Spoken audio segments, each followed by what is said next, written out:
What's going on, drinking buddies? Brand new podcast coming right at you. But real quick, you know what time it is. You know what we got to do? We got to make a little money in this motherfucker.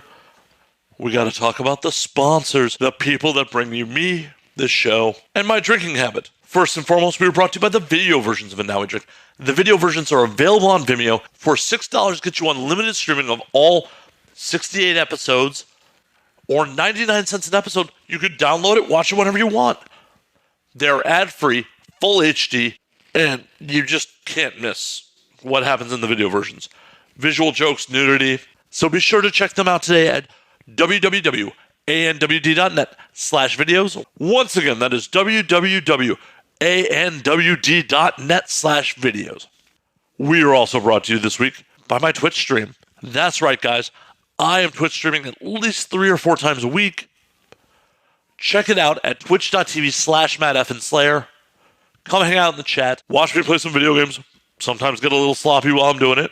Every Monday night, me and some friends play some Fortnite. So come check that out on the Twitch stream at 7 p.m. Pacific. There's a lot of fun shit happening on the Twitch stream. So come check it out at twitch.tv/MattFandSlayer.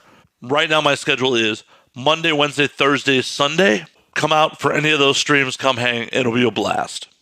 Last but not least, we are brought to you by an old school sponsor, our friends at Vinyl Me Please. Vinyl Me Please is the Record of the Month Club, the best damn Record of the Month Club. In fact, every month, Vinyl Me Please features one album that is essential to the modern vinyl collection.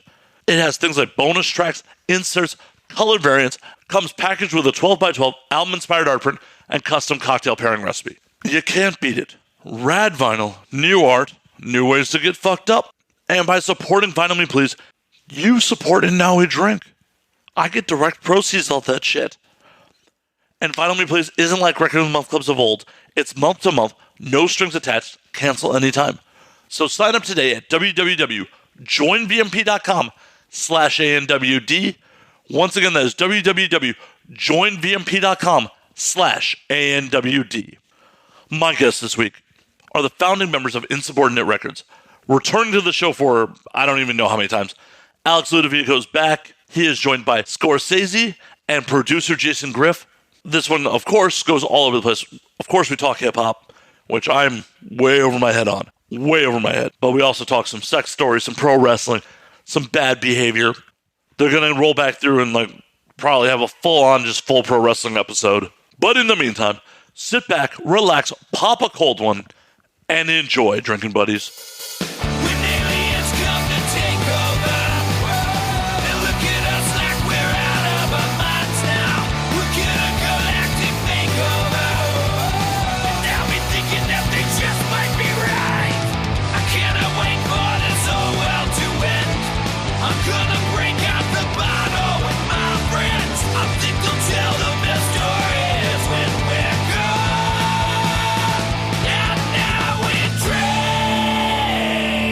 How y'all feeling? Chilling. Doing well? All right, guys. Wait, are we live? Are we actually going? Or we are actually fucking going now. Oh, okay, cool. I wanted to try to capture that gold real quick, but I was a little too slow. No, we can go back in. There'll be plenty of gold. We'll keep digging for gold. I'm here. I'm here now, and then when I get in the house and I get on my mic. Oh my God, y'all look, that's gonna be our only time. I want to spit that fire. All y'all fucking shit details. First and foremost, I want to say that the ANWD Drink podcast is not liable for any pedestrians that die or car accidents that happen because of this podcast. We're just gonna put that out there. Woo. We're gonna throw it away. We're not responsible, but we're happy that you're doing it because it will make for great content if that does happen. I might hit that motherfucker right there on the scooter. Hey man, I love. Don't pick on scooters, bro. It's the best. It's the best form of transportation ever. I got a motherfucking. I'm clean shaven. I done lost weight. My face is back to like pre-quarantine face. Nice. Because it was scary hours for a minute. I ain't gonna hold you. It was real. Woo. But before we get too far into this, because most of the people that watch this or listen to it are going to be hearing it on audio.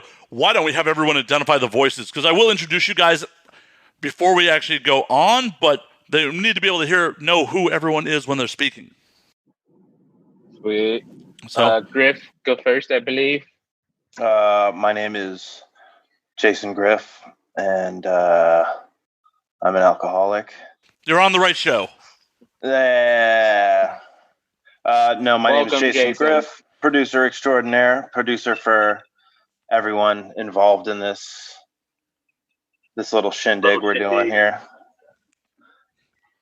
Sweet. Alex Ludovico right here. What's up? What is this, 3 or 4, Matt? I think this is 4, right? It's definitely 3-ish. 3.5. 3.5. We'll call it 3.5. Yeah, rapper extraordinaire. We like to say extraordinaire nowadays. To be fair. Yeah, man. And It's short for extraordinary. Cool. And we in here. What up? And we got Scorcese in here as well. You already know, man.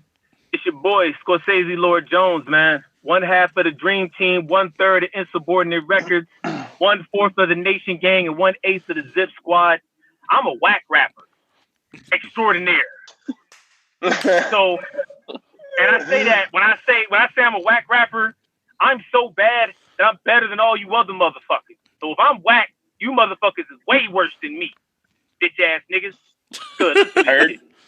I'm still trying to do all the math on Scorsese's intro. Like he's 1/3 and 1/8 of what? Like that was just a fucking algebra equation. It's all crew. It's all crew love. It's all connected.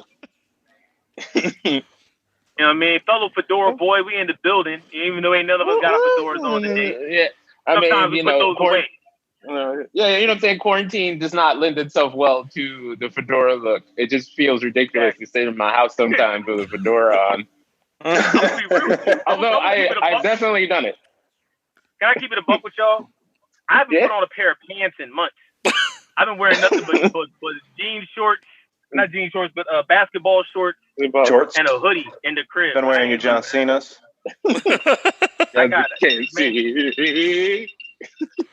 You already know. Hey, this is the first time I've put on pants in weeks, and that's just because I had to drop someone off at LAX today. I'm right there with you.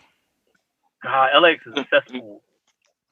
I had to dispose of my roommate for a month and a half. So for now, that sounds awful. Oh, it's going to be so horrible to not have to wear pants at all in any part. Like the shorts are out the window now. I'm only going to be wearing my boxers so I don't leave a stain on the couch. That's wise man. Wise man. Man, how many couches in the world must smell like ass now? I hadn't even thought about that. I definitely have a divot. Couches. Couches have just been farted. They've just been farted on and like rolled in. People haven't bathed in days. Oh yeah. It's just, and you can't even, and because you can't even find like Febreze and Lysol to spray it down and give you like a. I've been looking for Febreze for like 3 weeks, dude. I've just been buying a new couch every 3 weeks. Oh shit! That's not real. Griff's a baller. Burn that couch, get a new couch. Oh man! Buy a couch. I go to Craigslist. Free couches. Free couch. Listen, the free section of Craigslist is fucking incredible. Like my entire house is nothing but free shit. Because I got kids and they break shit. I tried that shit one time. Go buy new shit, be fancy, and they fucked it all up. So I said, what am I doing? I'll just buy new shit when they're gone. Because then it's just me, you know? And I can just sit and be comfortable. So damn that. True. Well, look, we here, man. It's a podcast. I'm tired as fuck. Yeah, you gotta hurry up and get home so you get part of the. It's called the Now We Drink, bro. You slipping? We're all over here. I can't even drink. Yo, Pete, everybody. So listen. So I joined a black bikers group, right? Right. Because like I said, it's quarantine. I was getting fat, and I can't do this shit anymore. Like depression was setting in, the anxiety. I had the East Hampton Polo Boys project coming. The engineer working on the project the engineer was being a dickhead. He was taking forever getting me the music. I was getting heated. He and Cali, look, yo, Alex, real rap. I almost flew to Cali like to fuck him up. I was like, yo, I'm just gonna risk this shit. Throw the mask on. Listen to this. Gotta see him. Cause look, man, Pete, I recorded this motherfucker in February. I recorded the project in February. Jesus. It's July. It's August. I remember. Yes, it's July. It's August. Guess when I got the project back. Guess what day? Friday? July 18th. 31st. I had to go back on the Bandcamp and switch some songs because he sent me the joints like later. Oh, I sent you the wrong mix. Motherfucker. Bro, I was here. Listen. But look, we're gonna talk. Let's talk about this shit. First of all, Insubordinate Records, man. I want to get that out there. This is a joint venture between the three of us. I know. I told you I got to do my shit. All right, Insubordinate motherfucking Records. I respect it too. Like, I don't even have to do shit. I'm just gonna sit back and enjoy the ride of hosting this motherfucker tonight. You get to look, man. Chime in when you feel like it, motherfucker. What are you doing in the car? Oh, nigga, try to make a fucking turn. You can't make no. I'm in DC. Yo, listen, I hate driving in DC. Motherfuckers in DC drive like it's Mario Kart. Like they drive like they're racing you. I'm like, motherfucker, you're not racing me. I just want to get home. But anyway, Insubordinate Records, man. I was, we were working on these projects. February, I went out to LA. I'm at Alex's crib. I'm writing the record. I would take one of the little scooters and I would ride up to Hollywood. You know what I mean? And I would go and I would record the joint. We finished it. I'm like, bet. He's like, yo, when do you want it back? I said, I need that shit back in May. Get it to me in May. I'm going to drop in July and we're good. Then quarantine happened and he was taking forever. So I was like, fuck it. Me and Jason were sitting on some records and Jason was like, yo, why don't you just finish this shit and make it a fucking project? Cool, I'm in there. I finished not just Midnight Express. I finished a record with a UK producer, Sinners in the Sun. I finished another EP with a random motherfucker I met on Twitter named Justo Slade. That joint called King Bradley. I did a whole group EP with my crew, the Nation Gang. And I did like another EP that's just done, plus random shit. And I finally got it back. So I got fat. I know I'm kind of jumping around, but just float with me. All right. Hey, I got to watch the speed camera, so I got to watch my shit a little bit. So I get the shit back. Hey, look, man, I don't need no more tickets, man. I don't need no tickets. I got to stay around 29, so just float with me. So look, I got fat. Got off my diet, kind of eating whatever the fuck was in the crib, and I got little kids, so I'm eating they shit. Wild cookies and Doritos. You know what I mean? Like I said, quarantine couch was funky as shit. That was a long time to get to quarantine couch. It's as funky as shit. Hey, I know, we're still there. Like, I appreciate the build up. I mean, you don't have to just dive into quarantine couch. Storytelling's great. I'm with it. Yeah. Storytelling bars. Storytelling bars. Context is king. You know what I mean? Exactly. You look, context is king here. All right, you gotta understand the shit to understand the shit. All right. Well, I want to know. So, I do want to know one thing. How did all y'all? Because all three of you are in different places. How did you guys come together? Well, I think Griff is the catalyst for the entirety of this. How long have I known you, dude? Like, I've been trying to rack my brain about how we know each other. Is it through Zilla? So I know. I can provide the background on that. It was 2007. And I know it was 2007 because literally I had just moved to New York. I had been there for like 3 weeks. And Zilla hits me up. He's like, hey, there's this dude named, can I say your previous rap name? Is that permitted? Sure. Yeah, I'm cool with that. Yeah, for sure. Right. There's this guy named There's this guy named Ill Eagle. Like, not illegal, but Ill Eagle. Oh, the terrible pun. The first pun name. I respect that. Hold on. No. I'll tell you my rap name after this. Go ahead. I'll tell you my first one after this. Go ahead. So my man Ill Eagle. Silence. Radio silence. Oh, okay. No, I thought you were gonna. Yeah, what's the origin of Ill Eagle there? I'm justify that name, and I'm not even saying that name to like. Oh no. Okay, yeah. Ill Eagle. No. I'm just stating facts. Hold on. When I first started, it was like, okay, this is like some super rap nerd shit. Like when I first started rapping, like it was on some like I'm a shoot mad motherfuckers, sell all the drugs, and done none of this in my life. But one of the first punchlines I said was like, yo, my bar's so ill, they should be Ill Eagle. And I was like, that's my name. I was also 18. But carry on. That definitely sounds like an 18-year-old choice. You gotta do the West Side Gun ad lib. Boom, boom, boom, boom. All right, but so Zilla hit you up. I don't think I know this actually. Oh, okay. So, but my side note on your previous rap name is it always made me think of the Eagle Man commercial. It must be Eagle Man. I've got something for you. If you don't sample that in a fucking track at some point, I'm going to be really disappointed in you. I know Griff has it in a beat somewhere. It's in the deep cuts folder. That's a Fedora Boy record. Absolutely, we got it. I'm cool with Eagle Man. I'm with it. Like, I got something for you, and then right into the beat. Oh, that'd be amazing. I'm actually going to do that when we're done here. No. So Zilla hit me, and he's like, because there was this blog called 33 Jones. Shout outs to Fresh. And he would cover our stuff a lot, like my stuff and Zilla's stuff. And then he did a write-up on Illegal. And Zilla was like, hey, did you see this? And he's like, I know this dude. You should hit him up. And I'm like, oh, that's weird because like he's in Chicago and I literally just left Chicago. But so that's when we originally like started communicating. And I think you came out to New York like later that summer for whatever reason. But we met in person. That was the first time we met in person. And right, I remember that. I think for the next 12 years, we did one song together. It was about maybe two. And then all of a sudden, like a year and a half ago, just decided like, hey, let's make 1 million records together. And that pretty much brings you up to speed.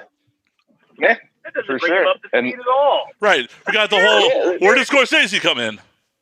He's a god-awful storyteller. Like, I mean, I'm doing one at a time. Okay, all right. Concurrently to that, once again, we circle back to Zilla Rocca, and he randomly, it was like, okay, so I more or less stopped making beats for like 5 years. And then there was a period where my wife and kids went to visit their family in New York for like an extended period of time. I'm like, I'm bored out of my fucking mind. Let me just make a bunch of beats again. So I hit up Zilla, who I had always stayed in touch with, even when I was only making like 3 beats a year. And I'm like, hey, you know anybody looking for beats? And he's like, oh, there's this one dude I know who's looking for remixes. And I'm like, all right, cool. Enter Jihad Scorcese on Twitter. And I did a remix for his Only Gods Know project, and it was adequate, I would say. He tells the story. Look, see, this is why you don't let Jason Griff tell stories, all right? So, Pete, the homie Zilla Rocca has always been, for me, like part mentor, part friend. Like he was connected to me through another homie named Khalid, aka Fat Cousin, who was like, "Yo, you should talk to Zilla Rocca. Like, don't worry about making music with him. Just talk to him. Like, he's a really indie cat. I know you're like really working on your music, but like the business side of the shit was just completely off kilter to me. Like, I had no idea how to really like manage any of that shit. And he was like, "Yo, you just talk to him." And again, shout out to Fat Cousin because he actually paid Zilla. He was like, "Yo, here's $100. Just talk to my friend." Like, he makes dope music, but he doesn't really know how to market it. And so basically, like, anytime like I need something, I just always call Zilla. Like, "Yo, I have an idea. What do you think?" And I run it by him. And I dropped this project called The World Only Gods Know, about almost 3 years ago now. Really, really ill record with one of my producer friends out in Dallas. And Zilla heard it. Zilla was like, "Yo, this is a really dope project." And I was like, "Yeah, it is, but like nobody's listening to it." Like, I was really pissed off. And he was like, "Well, what do you think about doing like a remix?" He's like, "Anytime I drop a project, I always do like a remix. Take my same vocals, flip them over some new beats. Oftentimes that gets people like to listen to it. And in particular, your shit is like really Southern sounding, but you're from Philly. So maybe if you got some East Coast beats, people will listen." Dope idea, right? So he linked me with Disco Vietnam, Barry. He linked me with Camouflage Monk, and a couple other people. And he was like, "Yo, I actually know a dude who does nothing but remixes. A guy named Jason Griff. Go to Jason Griff's Twitter page. He follows like 10 people, and like 4 people follow him." I'm like, this shit feels like a scam, but sure. Because I think his last tweet at that particular moment was like a random like picture of like Splatoon from his Switch, so I'm like, I think that's his. Those are his only tweets. Are Splatoon from Nintendo Switch pictures. Nintendo Switch, which I'm pretty sure like is just a kid.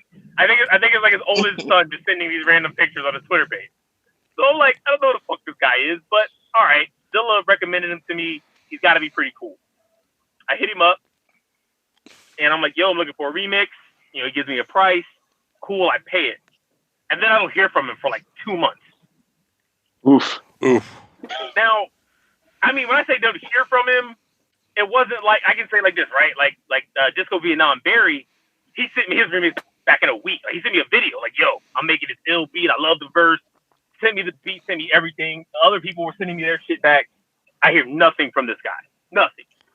And I'm like, holy shit, I got burnt.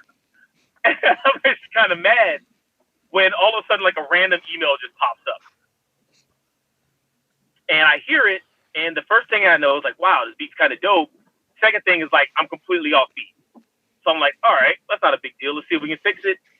And I think we spent like another week just kind of timing out the vocals a little bit, because where like Alex, and you know, obviously Alex, feel free to correct me if you're wrong. Alex normally raps like right on the one, like hella in pocket. My brain doesn't work. It's like my thing. Yeah, that's how it works.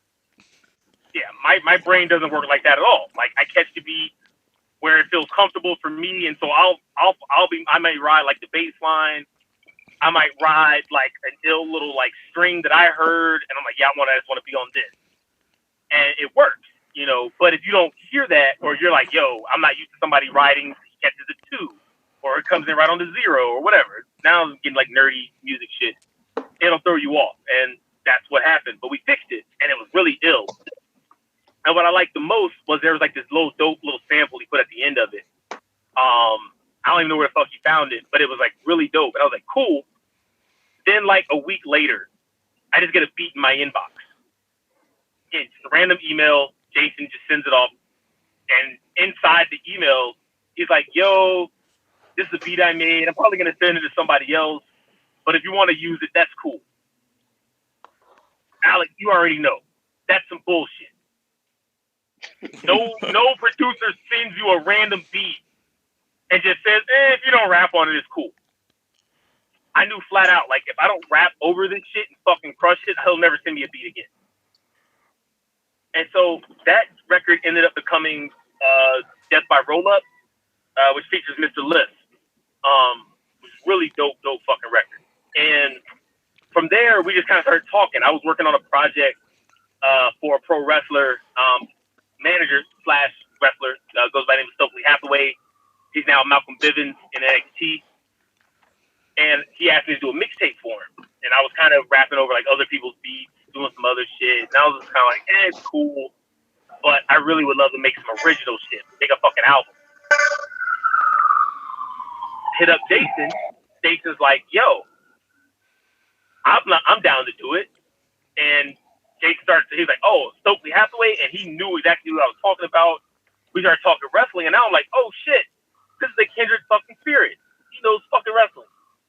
And we did the project. And through the course of the project, he was like, yo, he sent me like, yo, listen to this. And he sent me Alex's EP that they had did. And my first thought was like, holy shit, this motherfucker's amazing. Oh, well, thank you. Yeah, hey, bro, you know me, man. I don't do a lot of things, but I tell the fucking truth. And that was like the first, was like, I was up in New York. He sent it to me. I was in New York for WrestleMania. And I'm riding around with my friends, and we were running that. We were running the intro, and we were running Dynamite all fucking day long. And I was just like, yo, listen to this motherfucker rap. Like, this motherfucker can rap, not,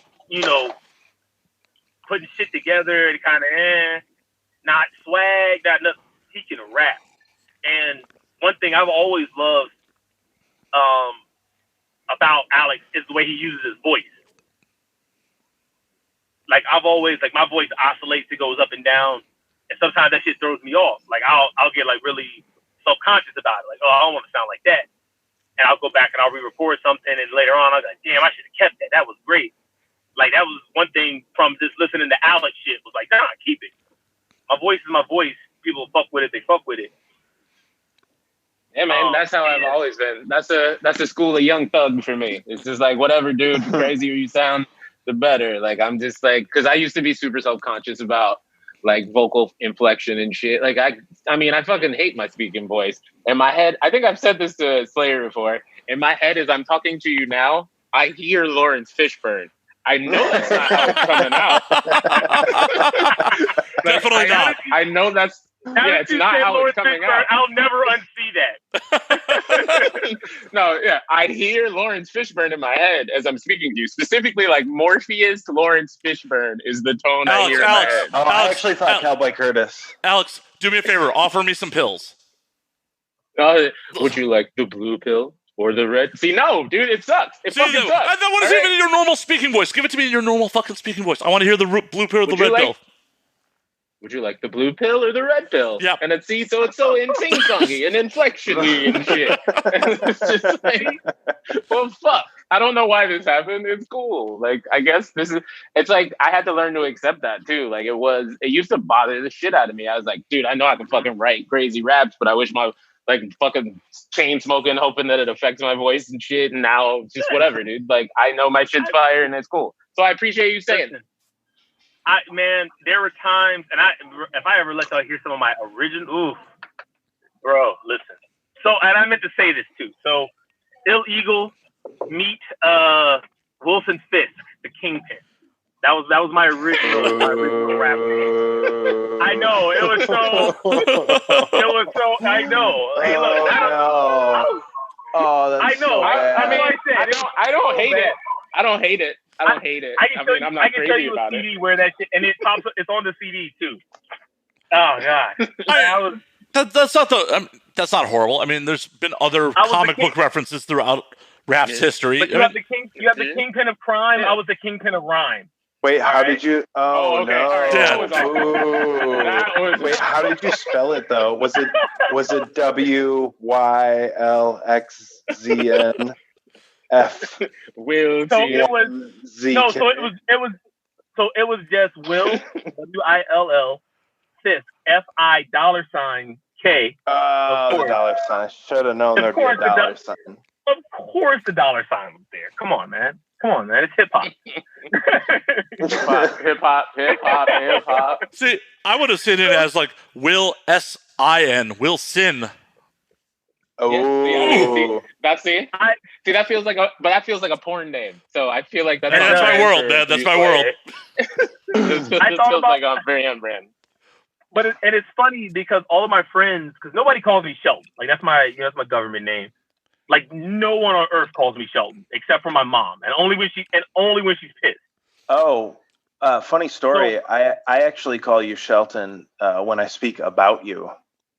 This is a fact. I will vouch for this. Is that a problem? Alex, what happened to your lights? Okay, cool. I like my name. And that's the thing. Like I love my first name, but no one in my family calls me by that. No one not in the course of a conversation. Nobody calls me that shit. So everybody either calls me Shells, they'll call me Shells, or they'll call me Shelliano, which I hated. Because I'm like, there's another rapper in Philly, and he goes by Shelliano. He's whack. Oh yeah. And I sound nothing like him, and I just like, yo, don't call me Shelly. They're like, nah, Shelliano, because they're like, because it sounds like mafioso shit. And I'm like, yeah, whatever. But I just kind of accepted it for a while, and then eventually I was just like, that's not what I want to be called. But oh man, my train of thought. I brought up Wilson Fisk, and I should never have brought that shit up. Too late now. It's on the internet forever. Anyways, moving on. It was voice shit. I used to. Hold on, he muted. It's okay. Yeah. Oh, there it goes. He got so excited. It happens. Yeah, I pushed it. Hey, am I heard now? Yeah. Yeah, you're good. Yes. All right. Yeah. So I used to stack my vocals like 3 or 4 times. I would go out before I went to the studio. I would go and I would scream, so my voice was raspy, and I was like, man, this is what I want to sound like. Right. And just in case to update. So like when musicians are recording vocals, you record like multiple takes on top of each other. And as we've gotten better technology, we've all realized as musicians how fucking stupid it is to do like, especially on some rap shit, like to do the same verse 3 different times and just make it sound so fucking like pushing all the sounds into the red and shit. It's just like, and on top of the fact that otherwise known as the Tupac method. Yep. Dipping in the sea on my enemy.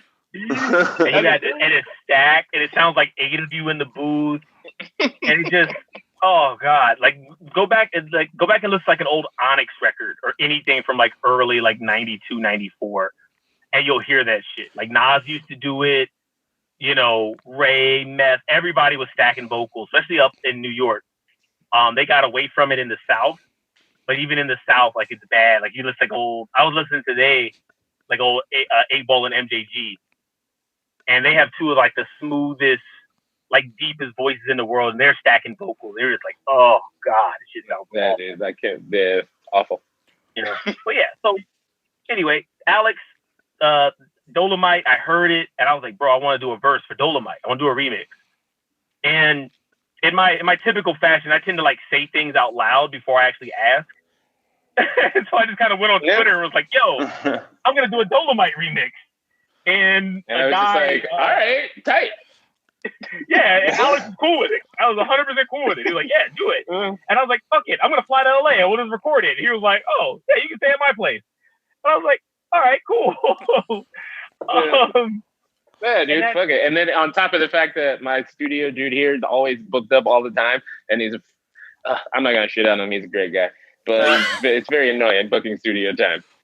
That's the irony. I've written, like most of Midnight Express was written in Alex's house, and all of East Hampton Polo Boys was written in Alex's house. And the irony is I went to Alex's to record with him, and ended up doing some other shit. Yeah, so that began what we've been doing, and since then we're kind of supporting each other.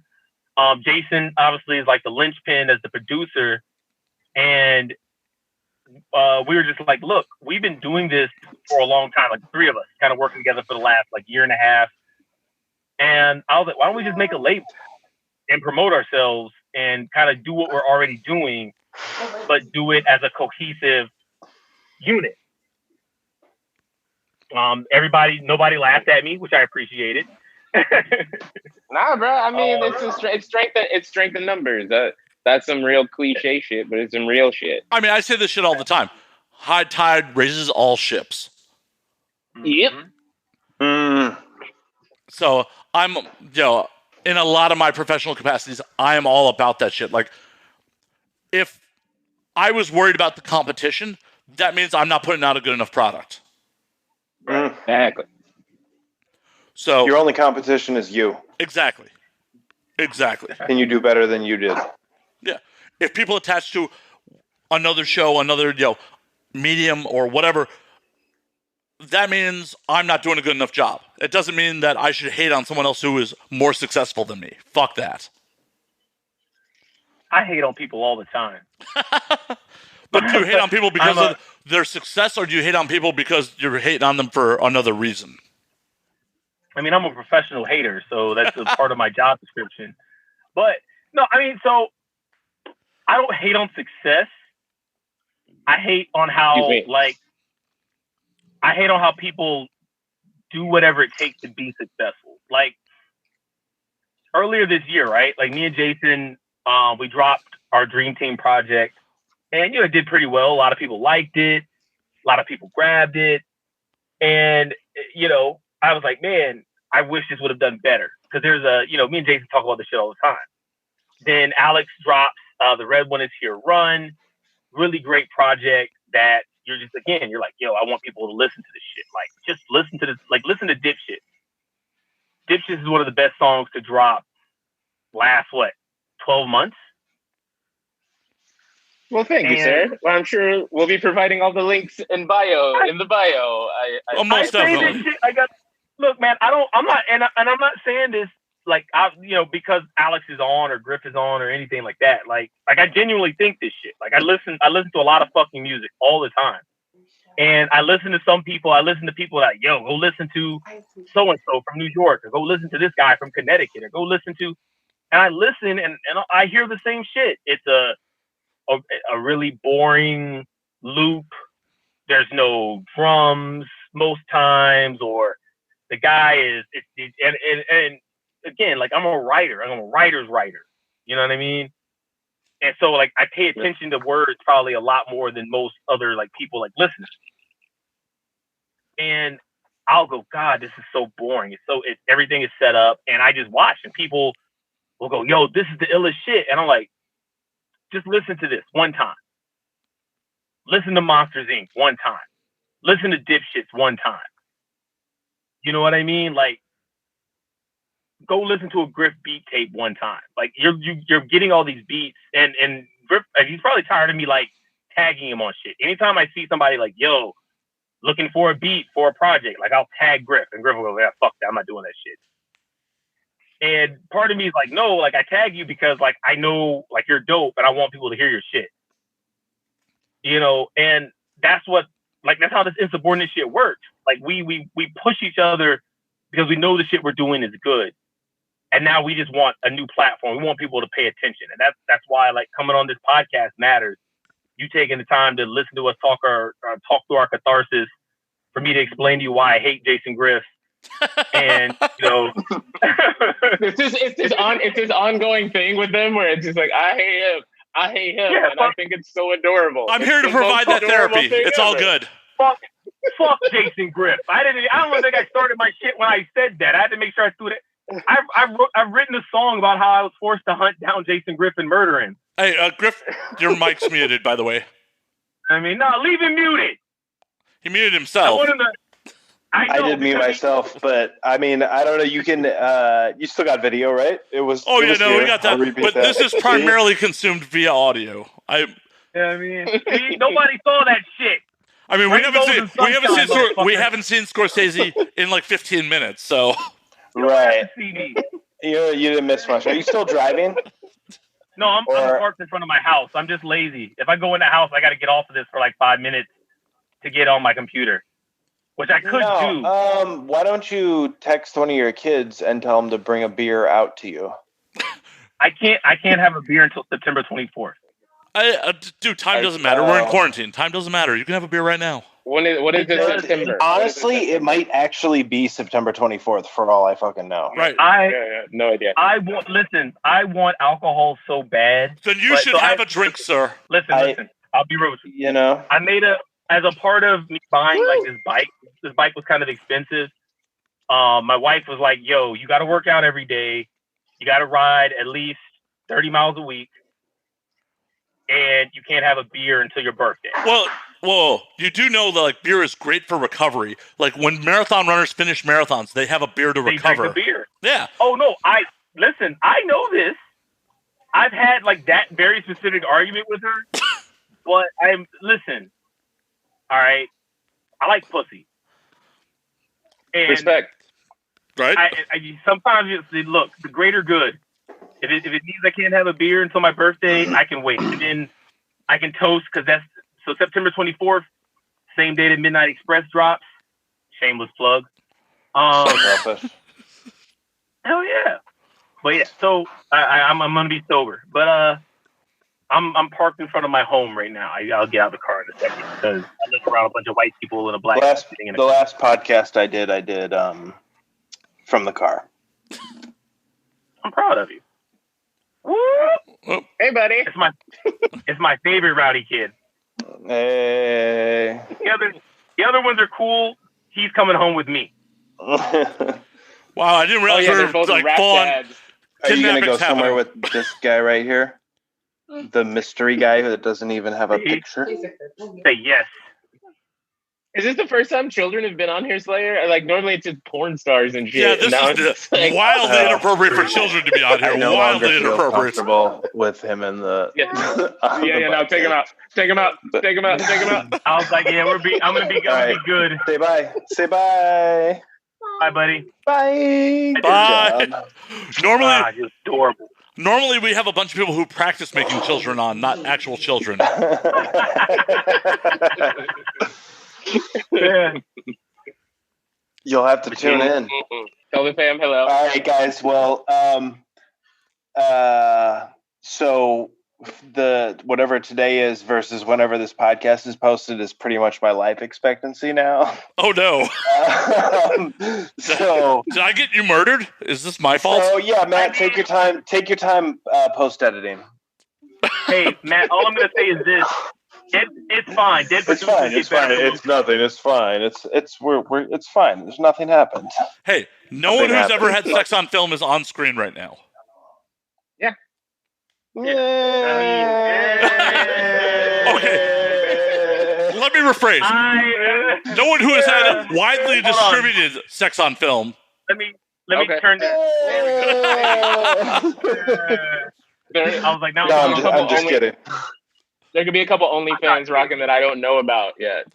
Shit! Actually, Alex, that is a lie. Because, whoops, you started someone else's OnlyFans. Go ahead. Because you started someone else's OnlyFans, so that was widely distributed. Yeah. Totally forgot about that. You made a sex tape before you were famous enough to cash in on it. Those are the best sex tapes. And here it is. I was waiting for when it was going to come around here, and we made it, guys. All right, cut to video. We made it almost. We made it almost. 30 minutes in. Let's do this. Oh, did you guys not know about this? Did your label mates not know about this? We did not. It's fine, dude. Oh, it's all news to me. Good shit. Let's go. Let's do this. So, Alex, you might as well share the story with your label mates. I mean, these are your business partners. Can you, I wasn't there. I can't share the story for you. I wasn't there, tagging you in after I was done. You were there by yourself. Well, not by yourself, but you were there with other people involved. Like you, Matt, me and you have mad stories. I've been at at AVN with you before. Like we like being an AVN's fucking special. No. I'm saying the stories, and I would prefer to leave them where they are right now, if you will. But I just remembered you were at a party, and for some reason Waka Flocka was there, and I was VIP, and I was like, this is fucking weird. And I was just like, AVN is weird, dude. It's a blast. This story's getting weirder by the second. So you made a porn with Waka Flocka Flame? Here's the thing. I see the train of thought. Just it's I mean, were you here and there? Alex? Were you top or bottom with Waka? Like, we got it. I was gonna. What's the word that people say? Power bottom. Oh man, Insubordinate Records. We're very progressive over here. I think you would be the first rap label to prominently be like, "Yep, power bottom." Power bottom. There's got to be a group of gay rappers with that already. If not, we have to sign them, guys. We have to find these dudes and sign the Power Bottom gang. I know there's a band called Power Bottom. Of course there is. Power Bottom Gang. Come on, that would be a great rap. They'd be like, bro, we can make so much money off a Power Bottom Gang rapper, dude. That'd be sick. Power Bottom Gang can play all the fucking pride parades. That's it. That's what I'm saying, dude. That's just bread. That's just bread. Oh man, this conversation took a turn I was not expecting at all. I mean, isn't that what normally happens when you do this show? Yeah, no, actually. And the best part is, leading up to the show, you were like, I've been on the show 4 to 12 times, so you guys are going to have to do all the talking. And because then the stories came up. How the tides have turned. Yeah. Well, every single time I've been on here, I've definitely blacked out. I've never not blacked out on this podcast. The first time I was on here, I think we drank, I don't know what we drank with Annie, and I was just fucking going extra ham with the, I believe the kids are calling it booger sugar these days. And second time, I was with my homie, and we were cool. The last time, we definitely drank moonshine. And, that'll do it. Yeah, that'll do it. Yeah. Oh yeah, that's right. We broke out the Flat out moonshine out of the jar for that one. Okay. Oh, it was brutal. I still have some of that shit. Was brutal. Oof. I mean, it was delicious. It got the job done. It got the job done. Oh, it definitely got the job done. It did what it was supposed to do. Like, woo! Anywho. But I feel like you're still dodging the question of like telling your label mates about your pre-fame sex tape that's out there. I mean, you know, there's reasons I'm not bringing it up right now. Whoa, Alex, did she think you were a virgin when she met you? Did you tell her she popped your cherry or some shit? No, but I mean, I got what do chicks do? They get like vaginated. I got redicmatized or redicted. I'm trying to think of a good adjective there, and I got nothing because I'm fucking on my third. Because it's not you got nothing because it's not a real thing. Nope. Sorry, bro. I got to refresh. Nah, man, fucking. No, you didn't. Human skin refreshes itself all the time. Yeah, like human skin refreshes itself, bro. It's totally cool. Yeah, but you don't have a hymen that's being popped. That is true. That is very true. And it's cool. It's still. I think it's still up. I don't tell tales out of school, as the kids say. How's it out of school? It's on the internet for sale. I don't know if I actually want to see this. You don't want to see it. If I did, I wouldn't tell you that I saw it anyways. I mean, you definitely should not tell you if I've already seen it. I mean, I don't know. Whatever you do, it's also a little bit of a social faux pas to tell your friends how much of a ropey load you blew to their scene. So don't tell them that either. Fair. Yeah, just nice and ropey. Well, I mean, it's insulting if it's dribbly. Like, if it's like, I popped a dribbling load to you, like, that's really insulting. Oh, man, there it goes. I was waiting for when it was going to come here, and it landed here, finally. Also, I'm Battle of your sex tape. Battle of the sex tape. When I started landing into obscenity, yeah, that's what happens. Yeah, I mean, it's the reason I enjoy this so much. It's just, I didn't expect to fall into this lifestyle living in Los Angeles. It just kind of fucking happened. I mean, that's just the LA story, isn't it? Title of your sex tape. Yeah, that's got to be, that would be the actual title. Right. This LA lifestyle. I moved to Los Angeles and ended up with a penis in my mouth. I don't know how it happened. But it's just a part of the game. Hey, as long as it's consensual, there's no shame there. No, hey man. Absolutely. You know what I've been thinking about lately, which is completely unrelated to all of this? Oh, I was about feel to say like penis. Comedian brought this up. No. About like the whole speaking consensual Me Too. I think somebody's had to say this before, but it's like Hugh Hef died at the perfect time. I've been thinking about this so hard. Like he was like Harvey Weinstein charges came out. Hugh Hefner died like 2 weeks later. He was like, "Nope, I'm out." He's like, gotta go. Yep, like no, it's time to go. It was like I was just like I thought about that. I've been thinking about it for like a week now. I even Googled the dates. It was like Weinstein's first set of charges. Hugh Hef dies. Like they're so close together. It was like wow. Anywho, yeah, man. I don't like. You know what though? Use their names. Yeah. Who, your partner, your co-star doesn't want you to use their name? Maybe it's not up there anymore. I haven't checked in ages. I mean, I could go look. I kind of want you to. Google is a thing, man. Like literally right now. Oh yeah, no, Google is a thing. Like that's fine. I rock two monitors. Like I can keep you guys on screen, and I can Google this at the same time. I don't have a fucking producer to do this shit for me, so I gotta do it at the same time. Yeah, fair. Keep a low overhead. Keeps the IPO attractive for potential stockholders. All that stuff. Oh yeah, it's strictly a business related move. It is. Forward-thinking economic progress at And Now We Drink Incorporated LLC. Well, I hope to get to a point. What are you working on? What am I working on? Oh, wait to change the subject. Slayer, what are you working on? You're like, Slayer, what are you working on these days? I want to change the subject. This is really uncomfortable for me. Slayer, Slayer, let's talk about video games. Who'd you have on? Who was the last starlet on? Miss Dolly Lee came back to the show. I'm very familiar. Very familiar. Enjoy her work. Well, big fan. I think you're fucking lucky, man. I don't think it's up anymore. Yes! Oh, boo. Nothing Side note, ever. never saw a dollar. Well, that's just bad negotiation on your part.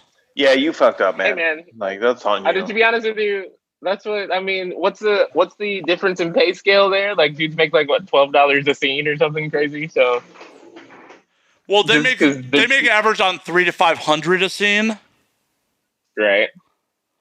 And then, yeah, I mean, it's the only industry where the pay disparity is in the opposite direction, if I'm not mistaken. Correct? That is correct, but there's a reason because there's a million dudes who want to do the job.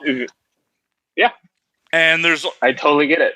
Yeah, but the fucked up part about it is any woman could do the job to some degree. Not every dude can. That is true. See, it's the pop in the it's the shop. That gets a West Side Gun ad lib for sure. Yeah, because it's Balenciaga. It's the shot pop. Oh, this guy with the fucking bucket hat. The shot pop. The bucket hat. The question is, can you get it up with a dude like me leaning over you with a boom mic? Nah, dude, the shot pop is why. That's where the money comes from. But that's where the money comes from. But at the end of the day, if you can't even get it in because some sweaty fucking dude like me is just leaning over you with a camera or a boom, you can't fucking do the job. Yeah, nah, dude, it is a motherfucker, bro. That's a motherfucker, dude. It's just like, okay. That's why I like all that new stuff where that's why amateur is taken up. That's why like OnlyFans, dude. How much is in the archives you think for them since coronavirus? Because I saw a video recently that starts with a dude taking a temperature, and I was like, "Yo, we're still out here." So, oh my god, well, that's the whole thing. Like, this has been a pretty regular topic of conversation on the show is how the porn industry is changing because of COVID. Right. Because mainstream porn production, like studio porn production, just fucking stopped, like any other fucking mainstream production. Mainstream, right? And motherfuckers, most of porn lives with other porn stars. Like the majority, like Alex can attest to this. Most porn stars live in a household with other porn stars. Yeah, it's like, I mean, because fucking I stayed in one of those houses for a few months, and it was just like, oh, all right, it's just in and out. That's cool. I mean, it makes sense, right? It makes sense because you're all producing content. Like you can wake up and just produce content, right? And that's what's been happening during COVID. Is motherfuckers are just making content with the people that live in their fucking households. They're being safe about it because they're already in the fucking households with these motherfuckers. So they're already quarantined together. They're making all this OnlyFans content. All these performers are learning, oh shit, I don't need a studio to make my fucking money. Right. So I feel like do you think it even goes back to what it was? No. History has shown that as the porn industry goes, technology evolves. Right, because Betamax and VHS is the perfect example. Right, Betamax, VHS, the fucking internet, Blu-ray and HD DVD. Blu-ray, DVD. Right, exactly. Yeah, dude. So it's just like, all right, I respect it, but no, I'm just like, because I support the industry. We discussed it a million times. Right, but we're at a point where like major studios are buying what would have been OnlyFans content off performers just so they have content for their own sites. All right, okay, so that makes a ton of sense then. I actually really like that idea. But I'm sure they're doing it at like a cut rate or some shit. No, why would the performer sell it to a studio at a cut rate? Yeah, that's true. Yeah, that's a good point because then they get to sell it themselves. Right. It's fucking music industry shit. It's like, how do you leverage what it is? Where it's like, I could put this out myself and make a ton of money, or I could go to someone that has this large promotional arm. So that's when I would think about like. Depending, but with fucking Twitter for porn, it doesn't fucking matter. Right. So, at the end of the day, when like you're a girl with 6-figure followers, is that studio going to actually have better promotional arm than you do? Exactly. Yeah, makes perfect sense. So It's a fascinating world, and I'm just upset that it's been nothing but compilations coming out. And I'm like, I've seen all this. Where's my new stuff? Well, then you got to go to the OnlyFans and spend that money. I can't have that on the card statement, though. Come on. Hey, no, they have it under. I forget what the actual charge looks like. It's got a really funny name. I'm not a married dude. It could definitely be on my card. Yeah, I mean, and I'll put it on the business account as a business expense because that is something that we're going to talk about on the show. Right? Yeah, no, that's a write-off for you, dude. Right? Taxes. Boom. Boom. Pornography paid for by the company. I feel like half the room just left. They're like, paying for porn. I'm out. See, that's just, you got to pay for it. Listen, from Philadelphia, the bootleg porn capital of the entire world. Like, you realize that, right? I do. Hell, I've been out to Philly. I've been out to Philly for this. I've been out to Philly to with featured dancers for cheerleaders. I've been out to Philly for a handful of times. Hey, word. Talk to me. What part of Philly you in? I don't even know where cheerleaders actually fucking is. The big one is out on it's still the same place that I'm thinking. The big cheer is out on the wharf. Out near it's in South Philly. Right near the stadium. Yeah, it was right near the fucking stadium. That's where I was at. Yep. Yeah, I've been out. My apologies to Runaway, by the way. I didn't want to go full Naked Gun and like pee into the mic while the microphone was still on. You wouldn't be the first person. I mean, I've had in-studio episodes where the guests decided to piss in a monster can on air. Like, especially when that was in the audio-only days. Like, dude, I can pause this and it'll be seamless if you go pee. He's like, no, I'm just going to pee in a can while we're still on air. It's like, all right, cool. I think he just wanted to show my co-host at the time his dick. Was this... Oh, Annie was still around? No, this is Draven days. Oh, Draven days. Oh, wow. Back even then. Those are still the homies. I still keep in touch with them. Yeah, I don't hear from them very often, but, we know why. We'll leave it where it is, We'll run away from that. And cut. Oh, whatever. I mean, it's been talked about enough at this point. Yeah, but... Yeah. Fair. I don't know. I just know all my porn friends are also my wolf friends, so I love having them around because they actually understand all the current climate stuff, and there's no explaining it to them. Like I see them actively, fighting the whole interracial make less fight, and I'm just like, oh, I appreciate that. Cool, guys. Like, it is weird that they pay black people. I'll admit that I came to like a better realization on that because I definitely have said in the past that to Draven, when she's like, I'm not taking more for an IR scene, and I went, but they're going to pay you. Take the money. Yeah, but she's always been about that life where she knows that that's bullshit, that they're paying her more money because it's a black dude. Well, it's such a fucked up game. It is a fucked up game, and I've never disagreed that it's a fucked up game, but I'm always like, in the mindset of like, you're going to offer me more money? I'm going to take more money. Right. Yeah, I wouldn't be. I'm not upset at any girl that took more money to do an IR scene. I get it. It's just also real fucked up. Oh no, it's hyper fucked up.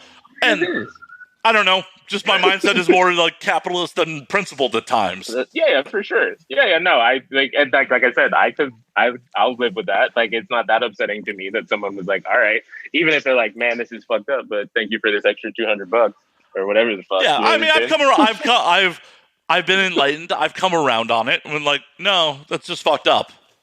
But also, I was never in a situation to make $200 more for anything because of an IR scene. Right. So that was just me being a bad influence on my friends. Right on. Fair Nothing enough. wrong with being a bad influence on your friends. Yeah, where's your beer?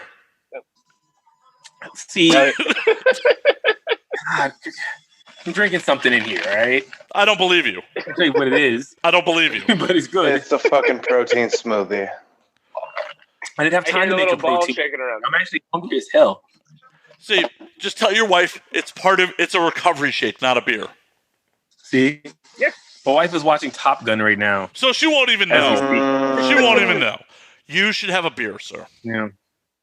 Just one. Shout out to Goose. One little beer. One little beer. I should have one. I'm not going to. I'll be right back. You convinced me. I'll be right back. See? I am a bad influence. She's going to listen to this. Probably not. Or maybe not. She probably hears him talk enough at home. Oh, we're also Like, about we're also about an hour deep. Okay, really quick. The spouses generally tune out by about this point. I got about 7 minutes. Dude, am I supposed to be using names for the OnlyFans? Because I'll use names now. I can do it. I mean, that's your call. That is 100% your call. You know what? No, because I'm still friends with both of them, and it's fine. So I don't want to do that. Okay.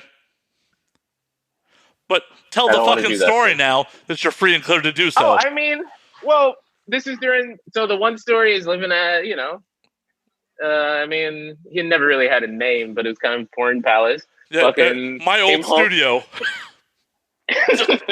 Came home one day, and that was the thing. Like, you'd just be there, and he'd be, like, done shooting. And then one time I came home, and it was just like, oh, all right, this is happening. Oh, somebody's pulling out a camera. All right. Fucking fuck it, dude. Let's go. And then it was just like, yeah, I guess you could use the content. In retrospect, I should have fought for some of the sales. Well, guess what? But also, as you're, as the Jew in the situation, not quite your lawyer, but close enough to it. As the only thing you could afford, right. If you did not sign 2257 paperwork, you could have that pulled down in an instant. Boom. Boom. I love that Alex is just like, did I? Yo, dead silent. Nah, bro. It was more so in the sense of like, It was more, I don't know, man. Living in a house is fucking crazy. Do you think it's fucking wild to just like walk out of your bedroom and somebody's like, hey, can I suck your dick? Yes. All right. Fucking cool. Let's go. And then it's like, oh yeah, we're taping this now. All right, cool. All right. I don't give a shit. Hey, look at that. Yeah. Scorcese has a beer. Bad influence. I love that. 0%. Let's see the label real quick. Let's make sure it's not a near beer. Let's see it. It's a Heineken Light. It's almost a near beer. Almost a near beer. Heineken Zero. See, this means you have to sleep on your Craigslist couch now. Are we gonna get you in trouble? You're gonna have to sleep on the Craigslist couch. Probably in the doghouse on this couch. Oh no! Right. We'll get him in trouble in 2 weeks. We're not getting him in trouble now. Good point. Alex, you know all about that. The night of, you're fine. It's when it actually comes out to the world when you get in trouble. That's for sure.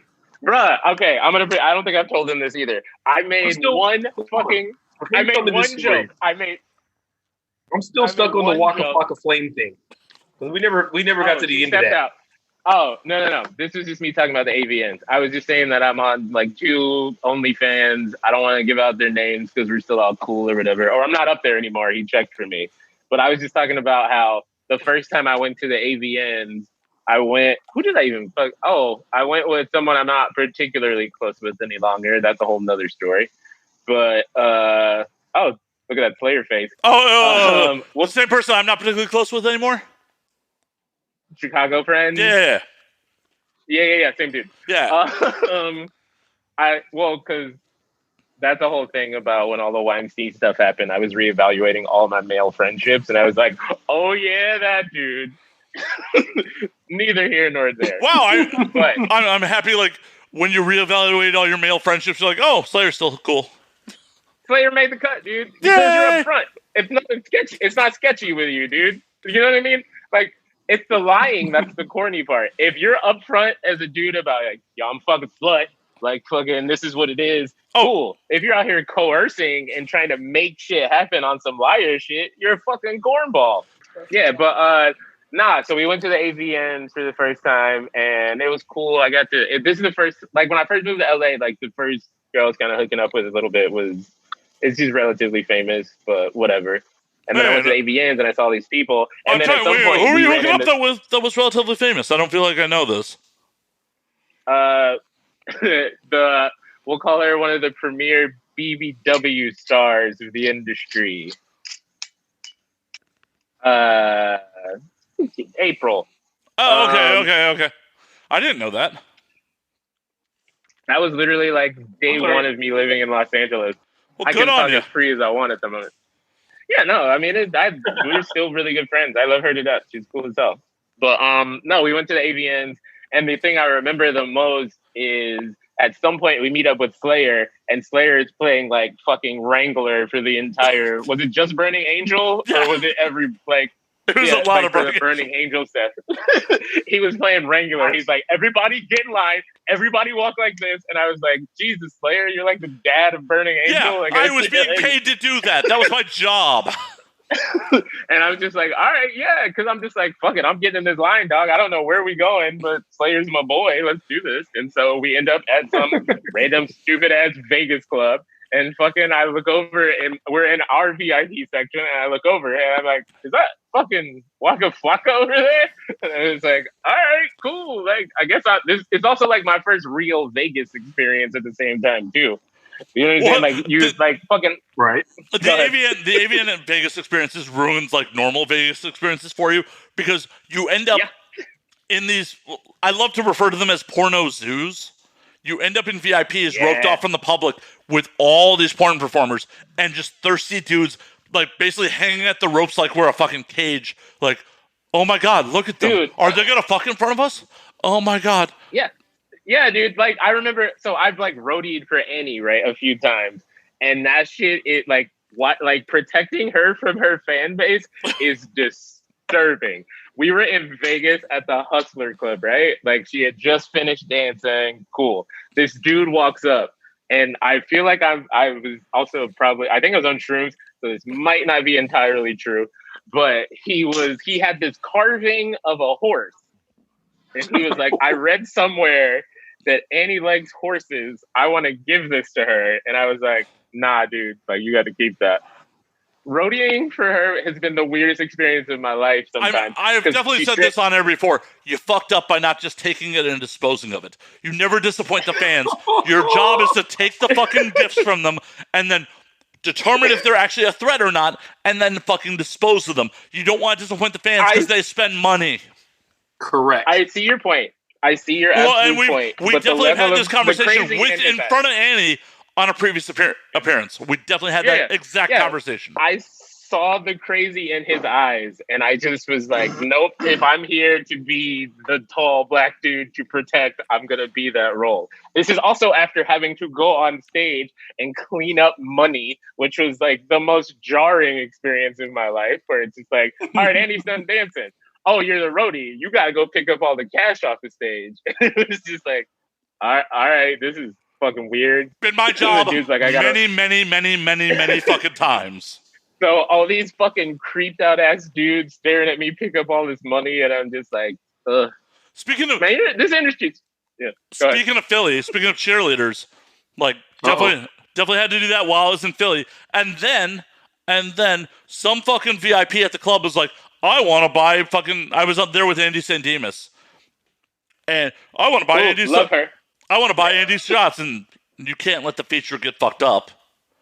She's like, Matt, just go take shots. Like, I'm just pounding shots with this dude because he's just like, he figures if he gets me drunk, that he could, actually interact with her.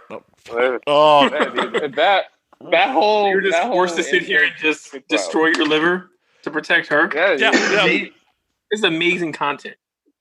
I mean, this was my life for a number of years. This was, I have not explored this enough musically. Now that I think about it, what the like, I gotta porno roadie? Like all this, yeah. I haven't explored this enough musically. I gotta really figure out how I'm gonna tap into all this knowledge because it's like I don't really think about it that often anymore. And then as I talk to you, all these memories flash back. Alex, you gotta call the track "Scooping Dollars." Scooping Dollars. Griff and Alex. Scooping Dollars. They got to make a Smut Peddlers album. Like, it's there. Smut Peddlers. Yeah, Scooping Dollars on the Smut Peddler album. We're making history right here. You see this? I actually think this is a brilliant idea. I think this is a legitimately brilliant idea. Right. Listen, it's there. It's there. And who else in rap has happen, actually? Who else in rap has this fucking experience? Who else in rap can actually say this shit? Everyone's like, in rap is like, I got hoes, I got, all this shit. But, just like. But who else has this experience in rap? Who else has this hustle? You don't understand. I was roadieing in New Orleans. Bars. Right. You have that club was so weird with.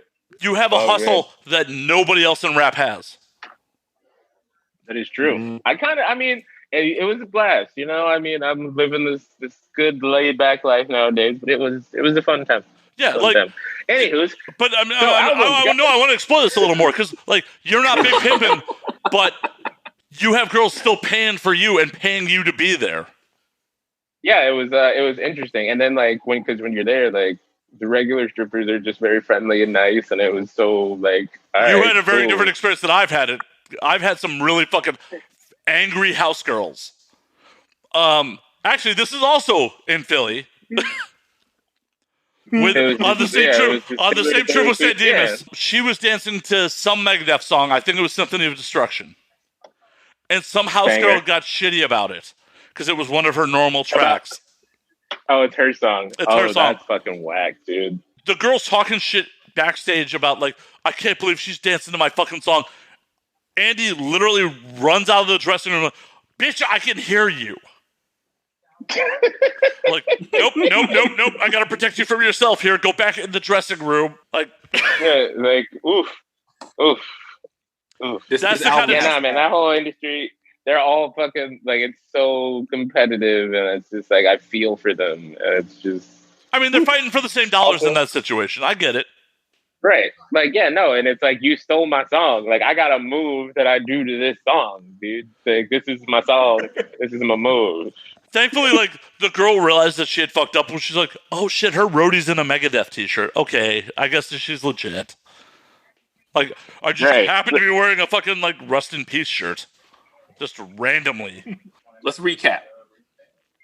We have the new Jason Griff is going to be making the record sampling Eagle Man. Oh, yeah. Do Illegal. Eagle Man. I got something for you. We're going to be creating the Smut Peddlers album. We're going to change the name, though, because it's I think Cage and Mr. Eon did Smut Peddlers project with Raucous, but we're going to make a better one. Hold on. That's going to focus on Alex's time as a porn roadie. Fun times. Oh, yeah. Fun times indeed. I'm down with this. I'm executive producing it. Fun times indeed. It's just an unexplored area, man. It's unexplored. This is overbetter sex tape. The money's there. You know, that's only fan theme song right there. Like, it's already there. Oh shit, yeah. You got to do this. Hell, you could just have a track called OnlyFans. Like, just see. It's got to exist already. There's no way somebody didn't name a song like that. You got to write a song called OnlyFans, and you got to do the verse like DMX did, where you just say all the names of all the OnlyFans that you run into. About the Blueface. Blueface has a song called OnlyFans. There we go. I just found that out right now. You're gonna make a look. Nobody listens to Blueface. Hey man, bro, you don't be out here like I do, cuz these little LA kids love Blueface, dog. They love him. That motherfucker raps before the beat is created. He's just like, yo, I'm done. I've already got the verse done. Well, yeah, well, Silk the Shaka made a whole career out of it. We needed in 2021 anyway. Alex, what we're not gonna do is we're not gonna. There's no shots of Silk the Shaka. Not on this podcast. And not on the next. No. I'm a fan. I approve. I'm a fan. My older brother used to call himself Master K, bro. Like I had Ghetto D. Master P represent the game. Alex, you gotta have a track about having just walking out of your room and getting your dick sucked. Come on. I mean, that's definitely shown up in bars before. Like, that one's definitely shown up. All right. Hey, look. The album is there. We got to do this. We got to make this. We're gonna convince Jason Griff to get on board. You guys got to be the new 2 Live crew. Just fucking that dirty. We should do a booty bass record. That'd be hard. I would do a fucking booty bass record in a fucking second. Dude, Spank Rock is like one of my favorite artists ever. So, you know what I'm saying? Like, that's I'm actually super down for that. Sounds fun as hell, actually. Well, I'm glad to help with the inspiration, man. The original. Dude, you're getting this thing going. So, all right, let's what's your zodiac sign? Oh God, this drunk metalhead who really knows very little about hip hop past 1995. The more I think about that idea is amazing. Hell yeah. Super done. Look at that. Thank you, Slayer. You're welcome. Just to throw me a credit on the fucking album. Put together a whole fucking project for us. Now we have to do it. Throw me a credit on the album. That's all I ask. We got you. No, we gotta let you drop. We gotta bring you in and record a skit. Like I'll do a skit. Like you don't want me to actually like rap or sing because I got no voice for that. You mean No, you gotta rap. Didn't you win an AVN for your acting, Slayer? Did you win an AVN? I did not win. I was nominated. I did not win. On stage? I did win. Go on stage. We won Best Comedy. I did not win for Best Non-Sex Performance. Ah, okay. I know you were nominated. I was nominated. Yep, 2018, yeah. I was nominated for Best Non-Sex Performance in both AVN and XBiz. Didn't win either fucking one. It's okay, man. It's all right. There's always next year, dog. Dude, I mean, no one's booked me for a fucking non-sex performance in a hot minute. Hey, we got to start the hashtag AVN so white. Like Oscar so white, AVN so white. Dude, they just announced that AVN is virtual this year. The convention's been canceled for 2021. I mean, good call. How does a virtual convention work? Fuck if I know. Like, do I look like a scientist? I don't know how that fucking shit works. I thought you were this out. I just saw people fucking being butthurt about it on Twitter. Like, I didn't research it. I just went, oh, well, cool. Then I don't even have to make an excuse like why I'm not going to spend cosplay. Right. I don't even have to make an excuse this year to not spend fucking $1,000 to go do podcasts at fucking AVN. Through that. Because that's why I haven't gone in the last 2 years. It was just, I could get content that I could get in LA and spend a bunch of fucking money out of pocket to be there, or I could go on a rad vacation somewhere else. Right. So I haven't gone to AVN in a couple of years, and now I don't have to make that fucking choice, and I'm very happy about it. Nice. Well, I mean, it is. What's the hotel everybody stays in? Was it Rumor or something across the street from Hard Rock? Yep. That pool must be disgusting. I've had sex in a cabana outside that pool. That pool is disgusting. I don't even know the girl's name who I had sex with in that cabana. Hey, man. That's how it works over there. Oh, AVN 2014 was like probably the biggest highlight in my sexcapades that I'm going to have unless something magical happens for me. I ditched the award 2022, show. I'm calling it. I'm hoping. 2022. I ditched the award show. One of my guys, I don't even know where he met these people, but like at that point, Rumor was infamous for like the swingers would be at Rumor. Like the swingers convention would be at Rumor during AVN. We ditched the award show. We end up going over to Rumor. The swingers are partying. We're just there to steal their booze. Because anyone who's been to a swingers party in real life knows if you're not bringing a girl, you're not getting shit. Right. Like, single dudes rolling to a swingers party, you're just going to have your dick in your hand. So, like, I'm not even trying. I'm just there to steal their open bar. And these three girls that my boy met, one of them, were just chilling on lawn chair. She plops down on top of me. And I'm like, oh, hey, how's it going? She's a little older, like, tight body, not the best face, but, Hey, man. Whiskey fixed that. Everyone's beautiful. Everyone's beautiful. A light switch away. I like how you roll. These are lies. I don't care how dark it gets. If I can see you, it's just enough. Right. So, we're getting pretty drunk, and she's basically dry humping me on this fucking chair next to the pool. And her friend goes, she hasn't gotten laid on this trip. I'm like, I can help with that. That's literally my response. That fucking place, man. And we start going at it. I pick her up, walk her into a cabana, like close the fucking curtains on the cabana, start banging it out in the cabana, which is the most uncomfortable sex I think I've ever had.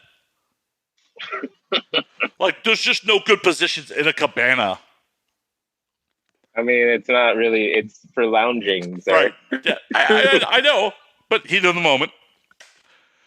So we the heat of the moment. We stop for a moment, like we go up to her room. And she is staying with another fucking couple. So there's another couple naked in bed when we roll into her room. And she just immediately gets naked again and jumps into bed with them. I sit down on the couch in the room like, what have I gotten myself into? Like, what kind of shit have I gotten myself into? And she's like, Matt, come in bed. I'm like, oh, fuck it. All right, I jump into bed. Like, just got my boxers on.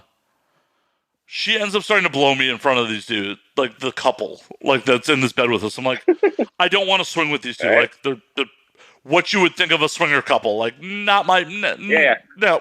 Right. That's the thing where people think all the time that it's like some glamorous thing, and it's like, sometimes pretty gross. No, it's gross people that are. I mean, not always, but it is gross people that are bored with their sex lives. She starts blowing me in front of them. I'm like, oh shit. And she's like, I'm gonna go to the bathroom. I'm like, all right. I follow her into the bathroom. We bang it out in the bathroom. Like, almost 90 seconds after I pop, I'm out the door. Good call. Like, good fucking call. I pop. I'm like, I gotta go. Deuces. I end up 2014. Right. Oh, I end up meeting back up with my guy. We eat some pizza. I hit up this other performer who was also ditching the award show. We go meet up with her. Her and I get really drunk. This is the night I got engaged. Her and I get hyper drunk, and she goes, "This is my first trip to Vegas. I should have a quickie wedding." Like, fuck it, I'm in. Her and I proceed to shed all our fucking friends, like as we're just making out on the fucking Planet Hollywood casino floor. And I'm like, my wife. She's like, my husband, my wife. We're just sloppy drunk, making out. It gets a little hazy. All I really remember after that was unprotected sex and waking up to her in a Pokemon onesie with no crotch. Was it Pikachu? I think it was Squirtle. Squirtle. Very appropriate. Very on brand. It was very on brand. Very on brand. And then we went and got the marriage license later that day. And thankfully, because the Kiss Chapel was not readily available, we did not get married. And then she left me at the altar via text. That's beautiful. AVN 2014. AVN 2014 was fucking amazing. Oh my goodness. All right, so also we're here to promote projects. Talk to Scorcese, please. East Hampton. Let's go. Scorcese, midnight. Let's go. Before you're with your lady, hold on. We're in the middle of sex stories before we go to projects. What can you get away with before you get yourself in trouble? I'm just curious. What stories could you tell us? This is very important. Finish these. No. He's saying yours. He wants yours. Hold on, you broke up a little bit. Oh, he's like, you broke up. He's like, whoa, we're having technical difficulties. I cannot hear you. I can't. What was that? The new project. New project. What's going on here? No, I'm just trying to get some stories out of you. I'm not trying to get you in trouble with your lady any more than I have with the beer.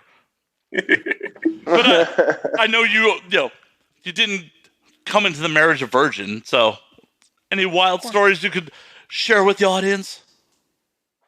He's got to make sure he's clear. I get it.